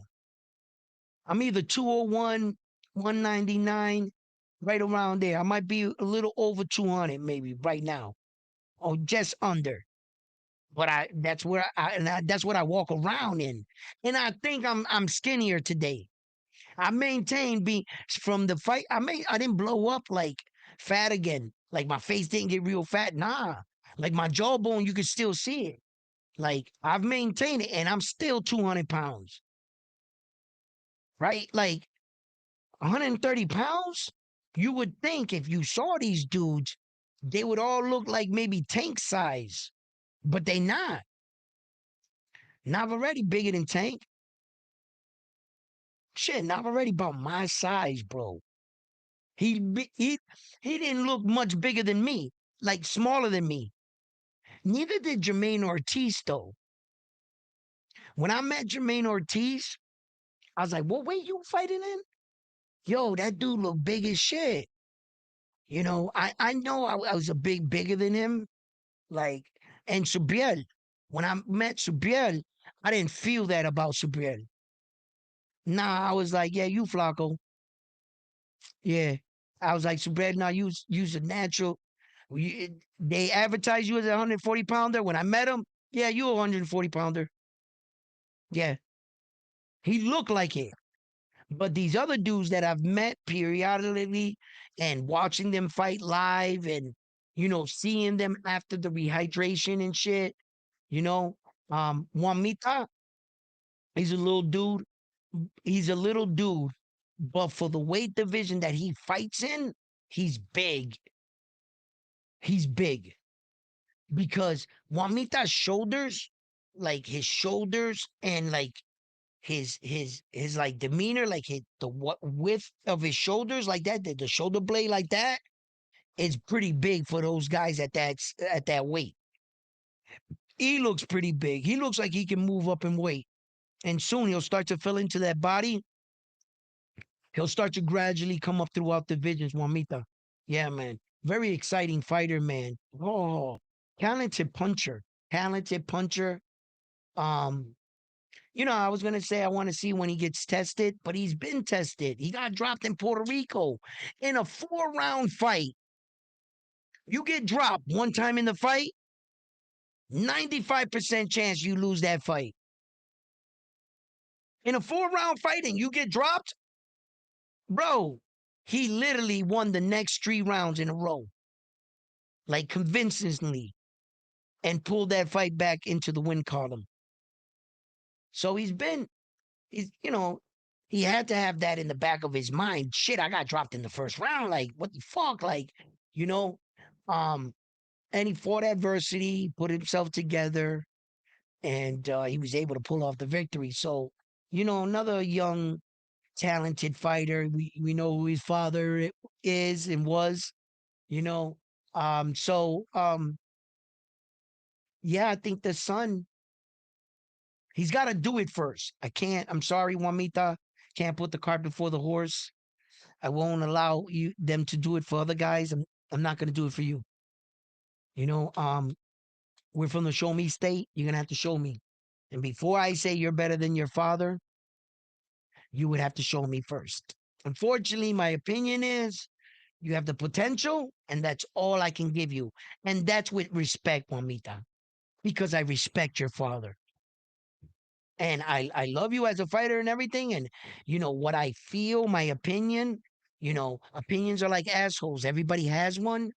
But until you do it, I can't just sit up here in good faith and say, nope, what I see and what I think with the eye test, how dare I disrespect your father? At least you should do it first. And that's where I stand on that. Talented fighter, man, can't wait. I think he does it. But until that day, you know, I'll be watching. I'll be watching, young man. I will be watching. But you have to earn your way. That's all. So, what else?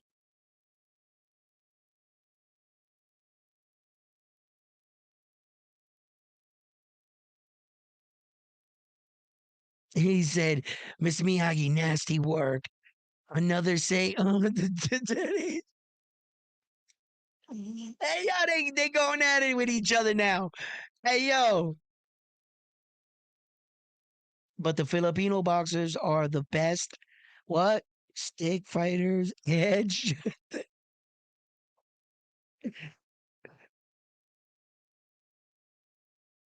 Okay. Um, everybody has like a style, like every country, nation. And typically where it comes from is they're a great fighter. Whoever it was, they're great or leading the way or accomplished the most. Kids from over there are going to look at that guy because he was the one that was able to do enough for your country. And sometimes some countries going to be affected by it. Some people can get the wrong message. You know, I think Mexican boxing is one of those countries that have been affected in both ways because they have a pool of rich talent. They have different, the stigma of Mexican boxers. We're like the Julio Cesar Chavez type dudes, and in your face, relentless, throwing a lot of punches, taking a lot of punches, and ultimately wearing and drowning the opponent. The Mexican style has been, kind of like stamped by that. But there are other Mexicans that believe that the fine art of Mexican boxing wasn't typically that style. That's the style that got to get showcased. Fighters like Lopez, Salvador Sanchez, and stuff, they had a much different, and like Oscar De La Hoya, Bam Bam Rodriguez, they fight a much different Mexican style than the one they try to tell you. A lot of Russian fighters, they fight with like this pendulum step. It's a bounce step off the balls of your feet. Fighters like Dmitriev Bivol, Arthur, they fight like that. They bounce like this. And it's a method that even the UFC fighters from Kazakhstan and all of that shit, anything stand at the back, they all fight like that. They have this way and they got the same beard and the same kind of look. It looks like when you go to fight these guys, that the week of the fight, he was treading through a mountaintop, hunted a bear, stopped at the stream, took a salmon, fought a bear on the way to the fight, and made it to the arena. Those type guys, right? Then you got like the Asian and the Philippine style. It's different type of style. A lot of the Filipino fighters adapted to like a Manny Pacquiao 1-2 burst, that burst. And the Filipino style is starting to change. I can notice a little bit because not everybody noticed what we noticed in the United States. Although Floyd Mayweather was doing it like the best out of the American style, he was top of the food chain. The problem with his style was if your kid didn't have all his attributes, speed, gas tank, ring IQ, footwork, um, uh, knowing distance, angles, timing.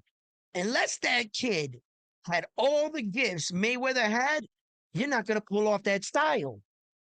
That's not a style I would teach a kid. You're asking for too much. You got to work with what you got. So I think the Philippine fighters are starting to realize if you don't have Manny Pacquiao's speed and that power, that style might not work for you.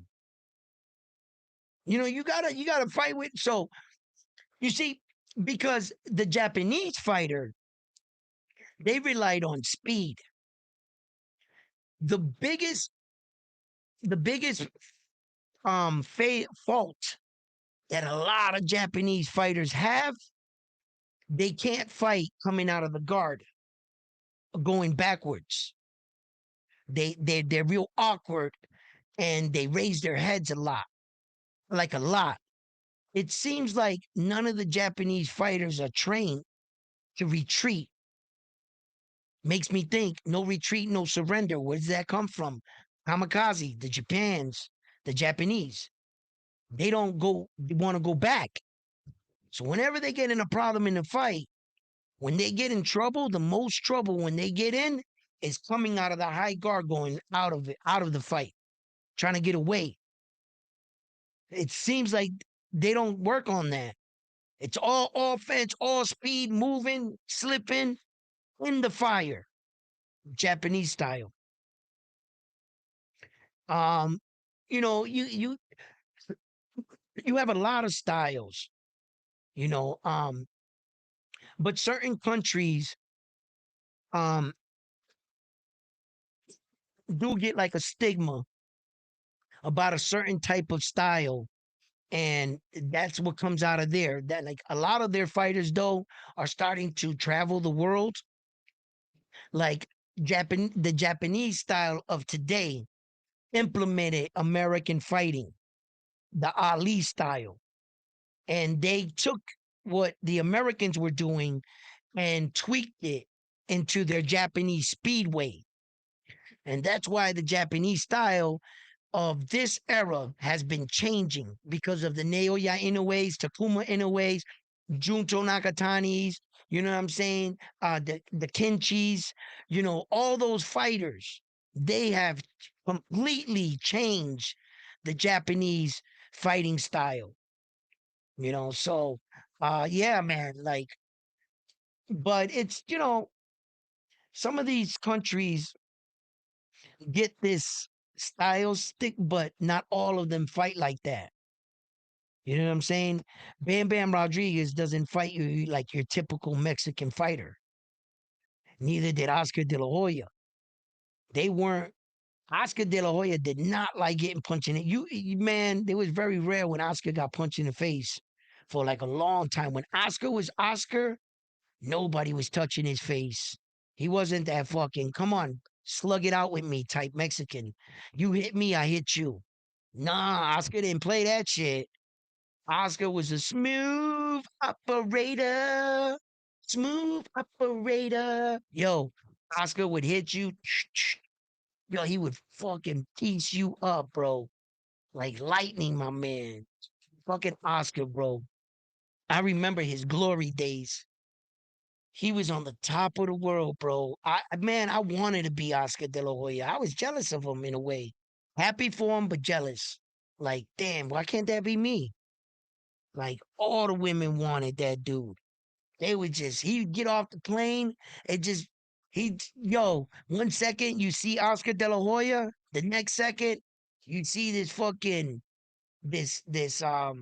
just this person covered in female panties. You can't even see him anymore. He's just walking like this. It just looks like a fucking a clothes rack at TJ fucking Marshalls or something just moving. Like, why is that coat rack filled with panties walking by? Oh, that's Oscar De La Hoya. You just can't see him. Because all the women just, bro, man, that dude was on top of the world, man. Like, he had everything. And his glory, Oscar's glory, dude, it's not a lot of fighters that can say they lived that kind of life. This man was flying everywhere. Like, he was on all kinds of hotel rooms and women's clothing and stocking and high heels. He had the time of his life, bro. Fucking Oscar, fucking right, dude. You know, you do stupid shit in them hotel rooms with them women, and just ask Rick James. Is you ever read his tell-all biography, bro? There's some stories in there. You'd be like, oh shit, it's crazy. Fucking them dudes had fucking amazing times. I haven't seen Floyd Mayweather at the Clarissa Shield fight. Every time I see Floyd, I wonder if he's like broke for real. Because everybody's saying they suing him. You know what I'm saying? And they saying like they suing him and shit. And then I saw Adrian Broner say, yeah, they took Mayweather's gym, in fact, and some of his cars, and they did this, that, and the third.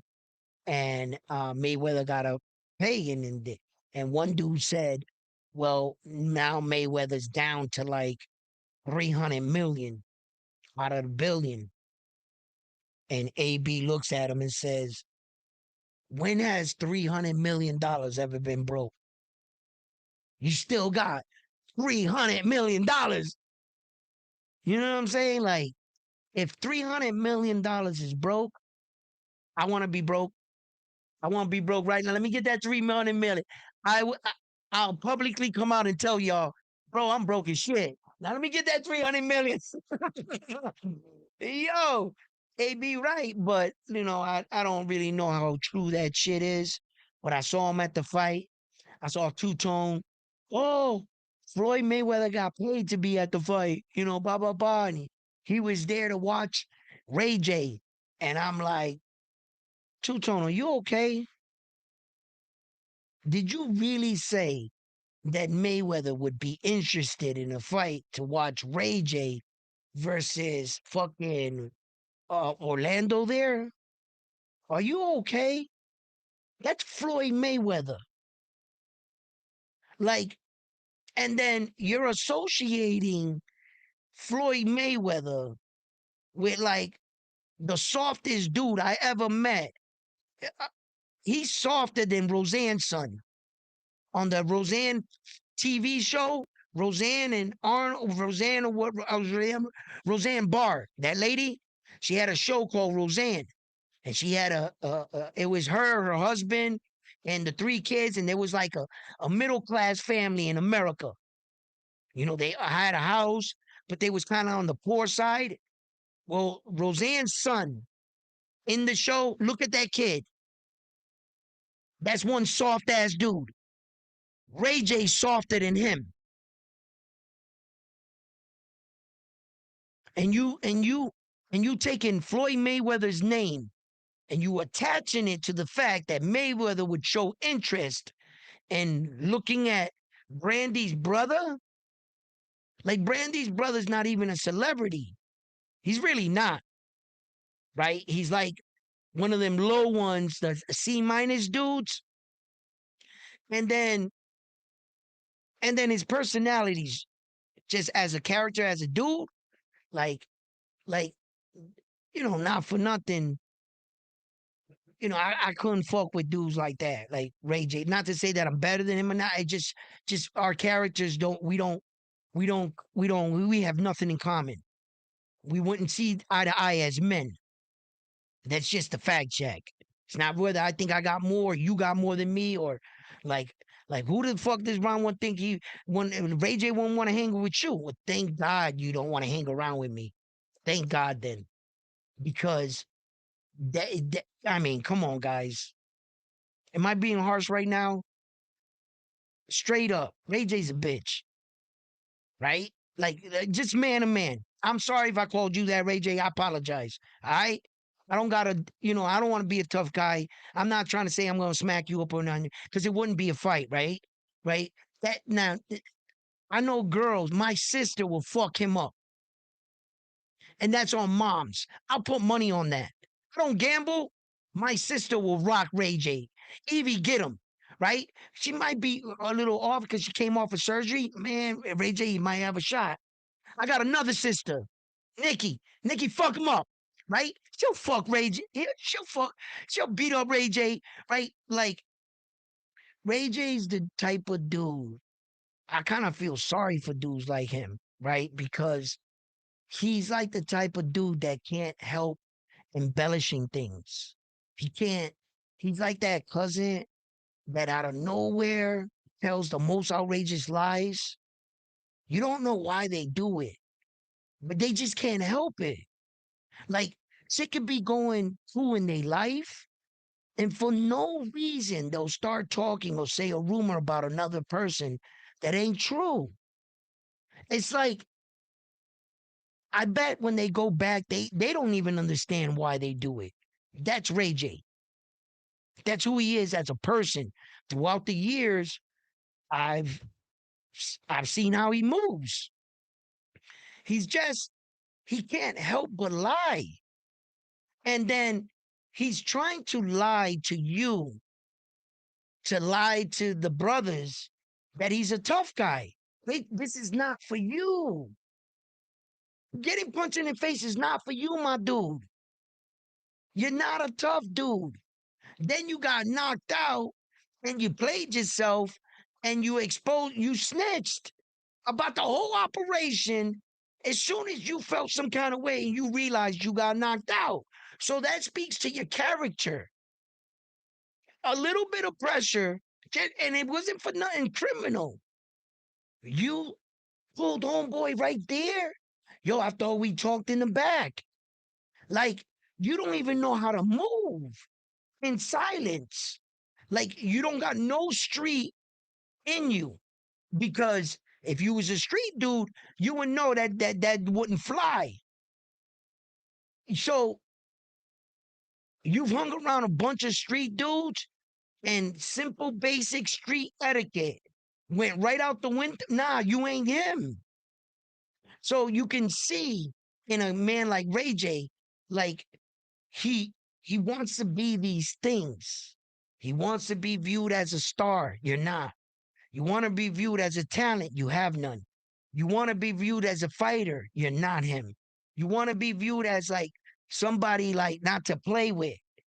But every single time, I mean, the cat is out of the bag for years. And plus, like real street dudes, we can feel I can't call it, but you know a bitch ass motherfucker when you see one, brother. You do. And sometimes you can read the wrong book by its cover. It wasn't because the dude is a bitch, it's that his appearance looks soft. And you got fooled and ran into Naoya anyway. That happens to gangsters. They get their asses kicked. But Ray J's not that. He never has been that, and then this thing that he's trying to like be like he's this smooth brother like no other. He's got his own looks, he's got his own little thing. He was writing off Brandy, and then he got that little stigma, Brandy's little brother. He kept everywhere he went, every show he got on. The only thing I ever heard about the man is that he lies, like repeatedly. He just keeps fucking the dude.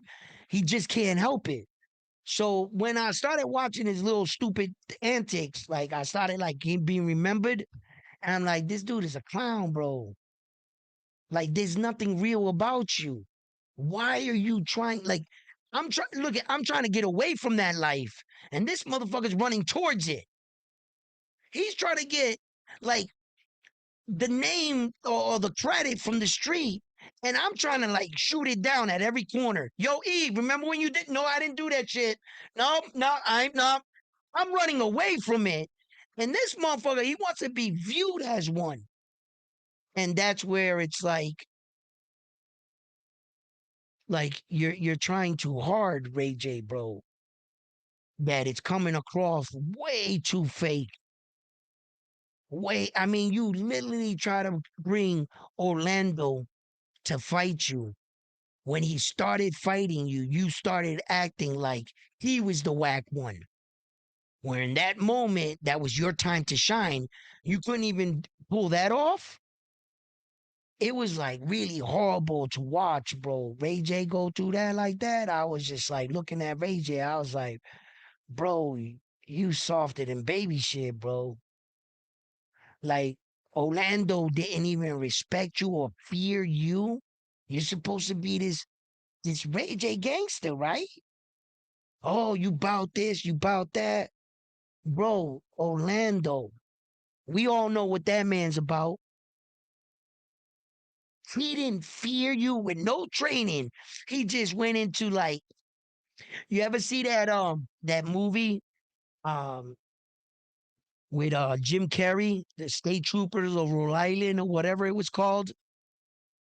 Man, I think it was Mary or something. I don't know what the fuck it, but he was a state trooper for Rhode Island. That was his part. He had an alter ego that he would snap. Hank, he went into the Hank. Yo, Orlando went into the Hank on his ass. You know what I'm saying? And he had the crazy look in his face. And Ray J was trying to act like he was clowning him for trying. Bro, that spoke volumes. That man did. Oh my God, bro. Yeah, and it's like I don't give a fuck what people think about me saying anything about it because I'm tired of fake shit being put out as real shit. I'm tired of that shit. And us real dudes and shit, we gotta keep our mouth shut because the public's gonna be like, oh, stop shooting on me. No, Ray J, you trying to be something you're not. You're not that's you're not cut from that cloth. Just stop it, bro. You're not a tough dude, bro. You're Brandy's little brother. Just play the fucking part, bro. You don't like the name. You don't like when they call you that. You know, you got a short man's complex as it is. But, bro, fit in where you get in. You're not these things you try to be. And it comes off real when, like, real ones pull up. You know, like, this motherfucker really put the belt around himself and went down like a champion and shook hands with Floyd. And all of them dudes had to pretend. They had to pretend for the brother. They had to pretend for him. Like, let him have his moment. And that was cool that they let him have his moment. See, that I wasn't distasteful about. I was like, man, let the dude Ray J have his moment. But he's got the type of psychotic thinking that if they said that this motherfucker, instead of like knowing that they're just letting you have your moment, Ray J, he'll literally go down in history saying, listen, the best champion in the world said, I'm a champion. All right. He said he'd never seen a fight like that. Floyd Mayweather said that right there. You know what I'm saying? We'll just get it to this right here. And trust me, that's what he said, son. You know what I mean? He's so sick in his head that while saying nah, nah, nah, nah, you seen him in the thing like nah, nah, you guys got jokes. Come on, man. You know what I'm saying? He literally wore the belt to make himself feel good from the knockout that he received. If listen, first of all, if you was really about that life and you was really in that gym trying to get better, why didn't you fight the guy that knocked you out? Rematch him.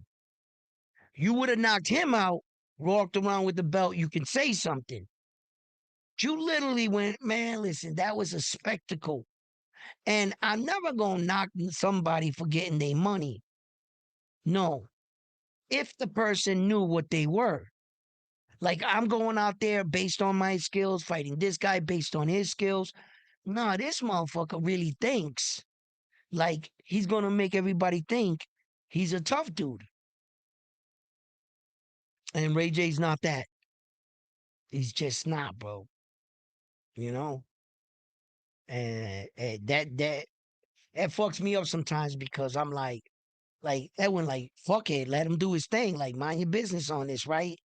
But I'm tired of fake shit getting fucking put out as real shit. Like that dude is pathetic, bro, as a man. Ray J, like, come on, bro. Like he was representing men fighting. Don't do that to us. I got some young men, 16-year-old kids that are ready to bang to put up a way better performance than that. And that's what gets TV, streaming. I got kids that are really talented at 16 right now that'll beat both of them up at the same time. And to make the fight fair, I'll blindfold my kid and put Ray J and Orlando onto my kid. Like, make them fight him. And my kid's blindfolded. All my money's going on my kid. That's not fighting what they're doing. And it made me feel like a disrespect to men. Like, look at these dudes. Like, wow, that's men fighting right there. And I was just like, and then the rap world too. Like the rap world, the boxing culture, like this is what y'all brothers, this is how y'all fight in the like the culture. This is y'all skills right here, type shit. Yo, Blueface did way better against Keyshawn Davis. Blueface took a Keyshawn punch to the face. At least I could say Blueface. But Blueface is a big dude. You see how big Blueface was compared to Keyshawn Davis when they was fucking around sparring? Like, see, Blueface can fight a little. You know what I'm saying? Like, he ain't no like trash can, like a tomato can, like both of them dudes. Like Blueface would beat the shit out of both of them. Real talk. You can tie one hand behind Blueface's back. I ain't talking shit. I'm not talking shit. I put everything I got on Blueface. He'll beat up fucking Ray J's little brother and Orlando at the same time. And we'll tie one of Blueface's hands by. He'll beat the shit out of both of them. Blueface literally walk up, boom, get out of here, boom, and the fight's over for both of them. At least he fighting like for the culture and like the rap game and everything. If I put Blueface in the ring with another rapper or some shit, at least I know I'm gonna see a fight. That shit right there, it wasn't an entertainment for me where that it was a spectacle, like just enjoy some funny shit, right? Nah, it came off. I was embarrassed for them. It didn't turn into that funny, like it did. I've seen funny shit, and I was like, yo, these two dudes, but just judging them on their level, and I had a good time watching it. You know what I'm saying? Like, all right, they're not highly skilled, but it was still entertaining. Bro, when I saw their shit, I didn't feel that feeling.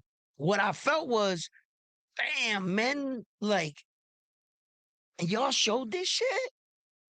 Yo, y'all fucking brought men back 50 years. You guys literally brought mankind back 50 years with this fucking performance. It was incredible. I was like, what the fuck is this? Like, Jesus Christ. That was bad. That was bad. They just putting up anything, huh? I was like, come on, Ray J, man. Like, just stop it. Just stop, bro. You're embarrassing yourself, bro. You're embarrassing mankind, man. Yo, man, that was crazy, man. That was crazy. That was crazy. Yo, Orlando wasn't even scared of him. He came at him. At least I can say that much about him. You know, there's a lot of things that have been said about Orlando.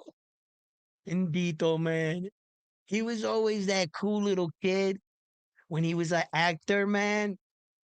Bro, I loved his character.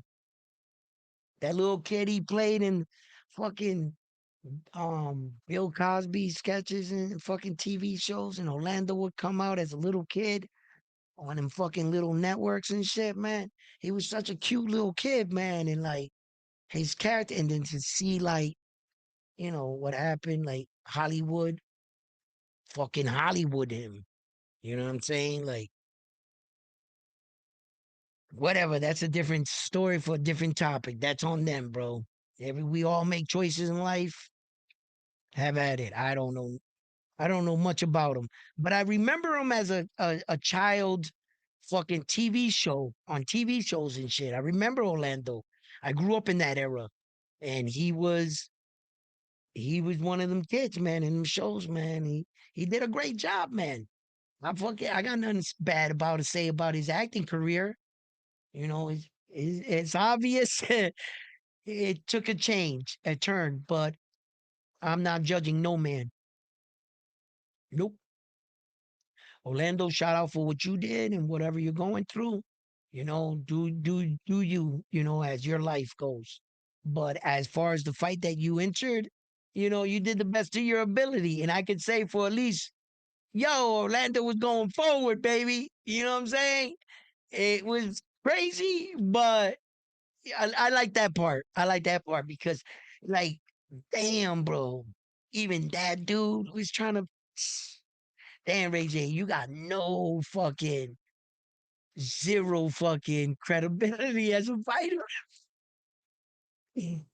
Damn, bro.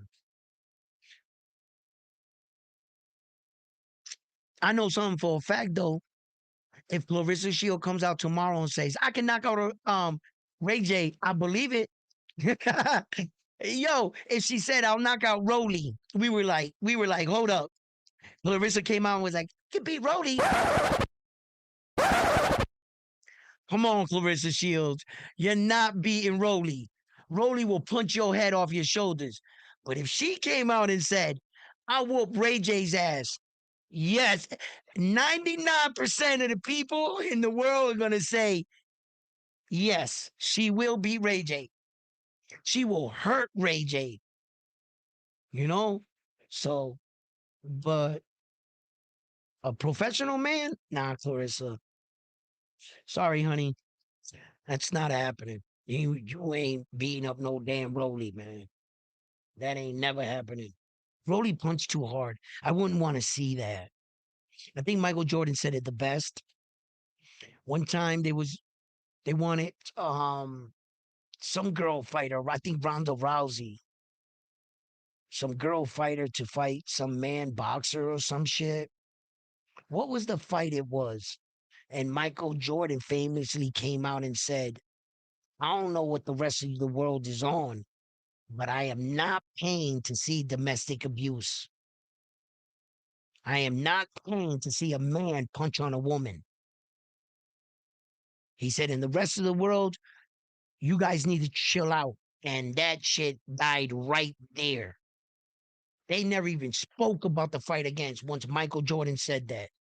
He said, you think I'm going to tune in and pay to see domestic abuse when a lot of women are being abused by men in the world? And you want me to showcase that? What if this dude really goes in there and hurts this girl? He's on top of her, just punching her in the face, bro. What are we supposed to be cheering to watch that? And that's what we got as a society.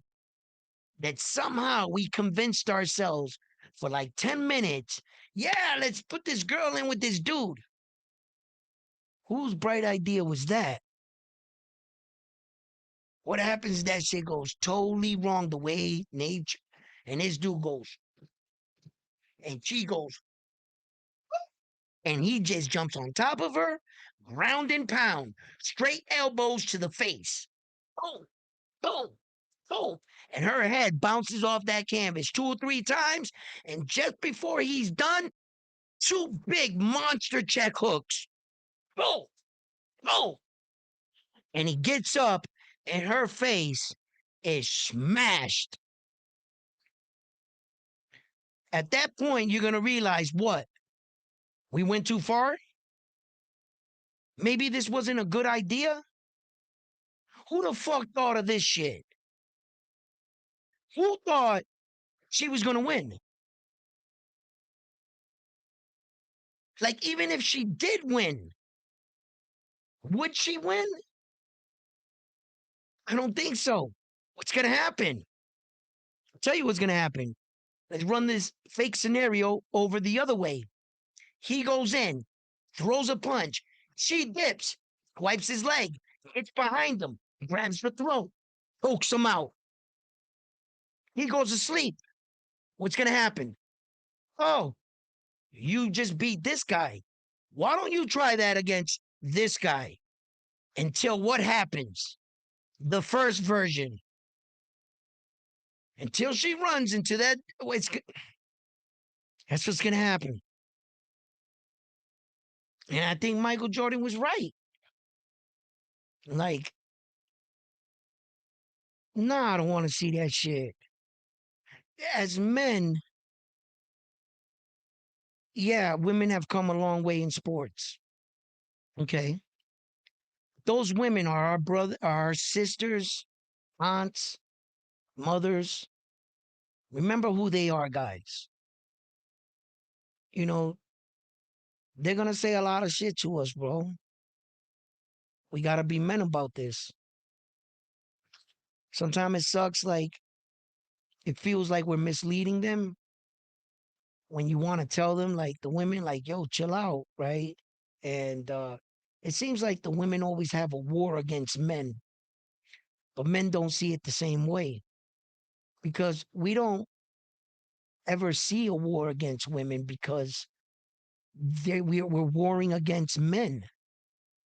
Men's biggest challenges is another man. Okay. And the bottom line that it comes to this women man thing, right? And the reason why I think a lot of women have, gotten to this point in history where that they feel like they can do what men can do or better, right? Or they want the same pay and things like that, right? And what I have to say to that about that is this. These women speak today, and I would like to just tell all the women in the world, you're welcome. From a man to you, you're welcome for being able to speak. Why do I say that? I'm not even saying that sarcastically. Stay with me. The reason why you can speak today is because of the blood and laws that men put down to protect you.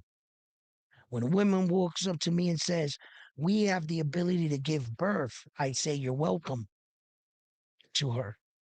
She thinks I'm being sarcastic or an asshole, and I'm saying, no, you're welcome because you're welcome that men died, set laws. Women didn't make laws, men made laws. These are man made laws. So they speak and able to give birth and lay with the man they want because of good, noble men in the world. Had not men made laws, what would stop these women from having kids from men they didn't want to have kids from? Yes, you give birth. You're welcome.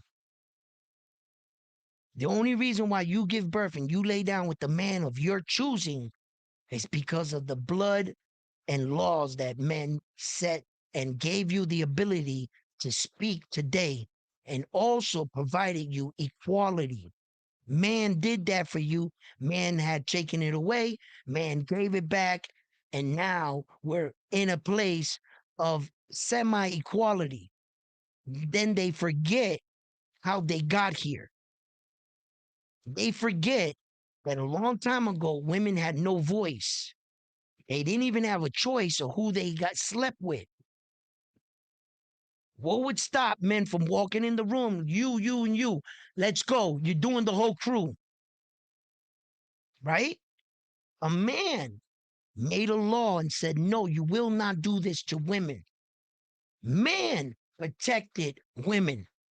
Man gave women their voice. Then women turned around and went crazy and said, you know what?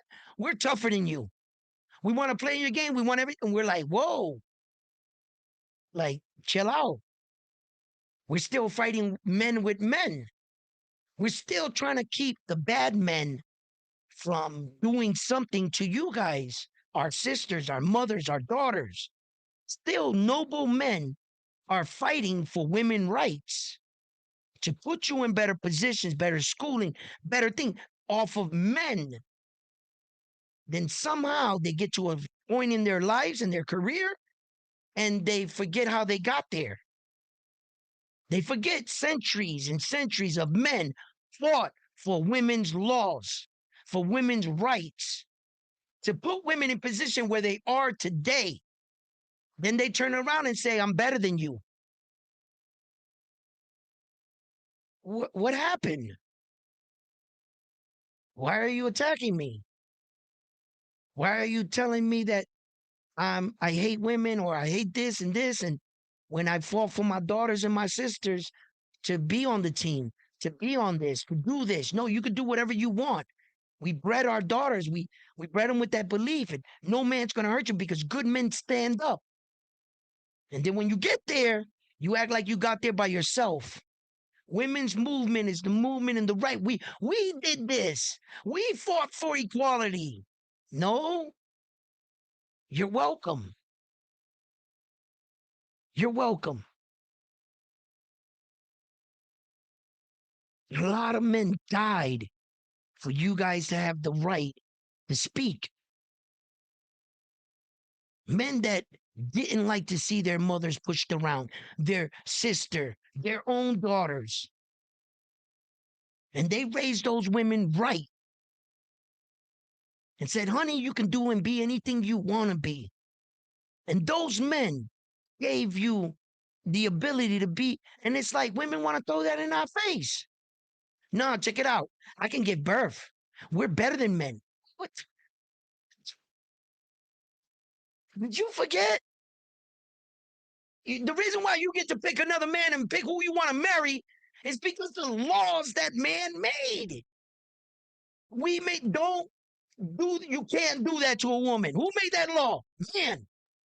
And when we don't live in a world of where women made all the laws. What law has a woman ever made? Please tell me. This wasn't a man's world? Am I confused? We just got to a more civilized time, but off the hands of men that went into battle for whatever reason, right, wrong, or indifferent. In history, I don't see no history books with a fucking army platoon of women that went to a battlefield and killed the rivaling nation from them conquering us, from turning you women into whatever they wanted. I don't remember a point in time in history that ever happened. You understand? And it's not a shot at the ladies. I'm just like I see these things and these women and I'm sitting back and I'm saying to myself, why doesn't anybody say this? Why doesn't any man just say this? Like, dude, like, ladies, like, all I got to say is, you're welcome. You're welcome. When you look at your daughters and you look at for where they are in their life, you're gonna hear them lose their mind, say some crazy shit, but just be the men of tomorrow. Protect our women, our wives, our daughters, and our sons too. You know, and still encourage your little girl to do remarkable things. Yeah, they might not appreciate us as men. They never do. They never do. They never acknowledge what we did and the voices we gave them.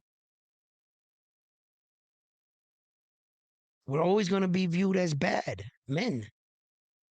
They always want to fucking fight us, the women race. I don't know why, but we got enough problems fighting other crazy men.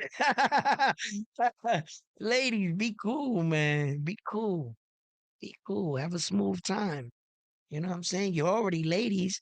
You guys got boobs and And BELs, you're already winning. Chill out. You know what I'm saying? Yo, you don't gotta be aggressive with a dude. Yo, that smooth charm, that's a secret. You'll get your man to do whatever you want. You don't gotta yell at him, call him a bitch, nothing that's gonna make him not do it. Trust me. But if you just, can you take out the trash for me? Bro, that's gonna win every time. There's a secret for you ladies. You ladies is winning. Like, stop it. Stop always trying to bash us. You know, like, it is what it is. But hey, ladies, you're welcome. For a lot of those good men that did a lot of good deeds for that women can be where they are today. There were a lot of good men that made sacrifices and believed in you. You guys didn't get there by yourselves, sweetheart. And that's just the truth. Give us a fucking break, bro. You know what I'm saying? Like, chill out. All right, fight fans, man. You guys have been the best. Love yourselves, family first. And I'm on to the next one after this one here at Round One Sports TV. Hey, yo, clip the video. Fucking send it out, man, or whatever. Share the video. Give me likes. Give me likes. And subscribe.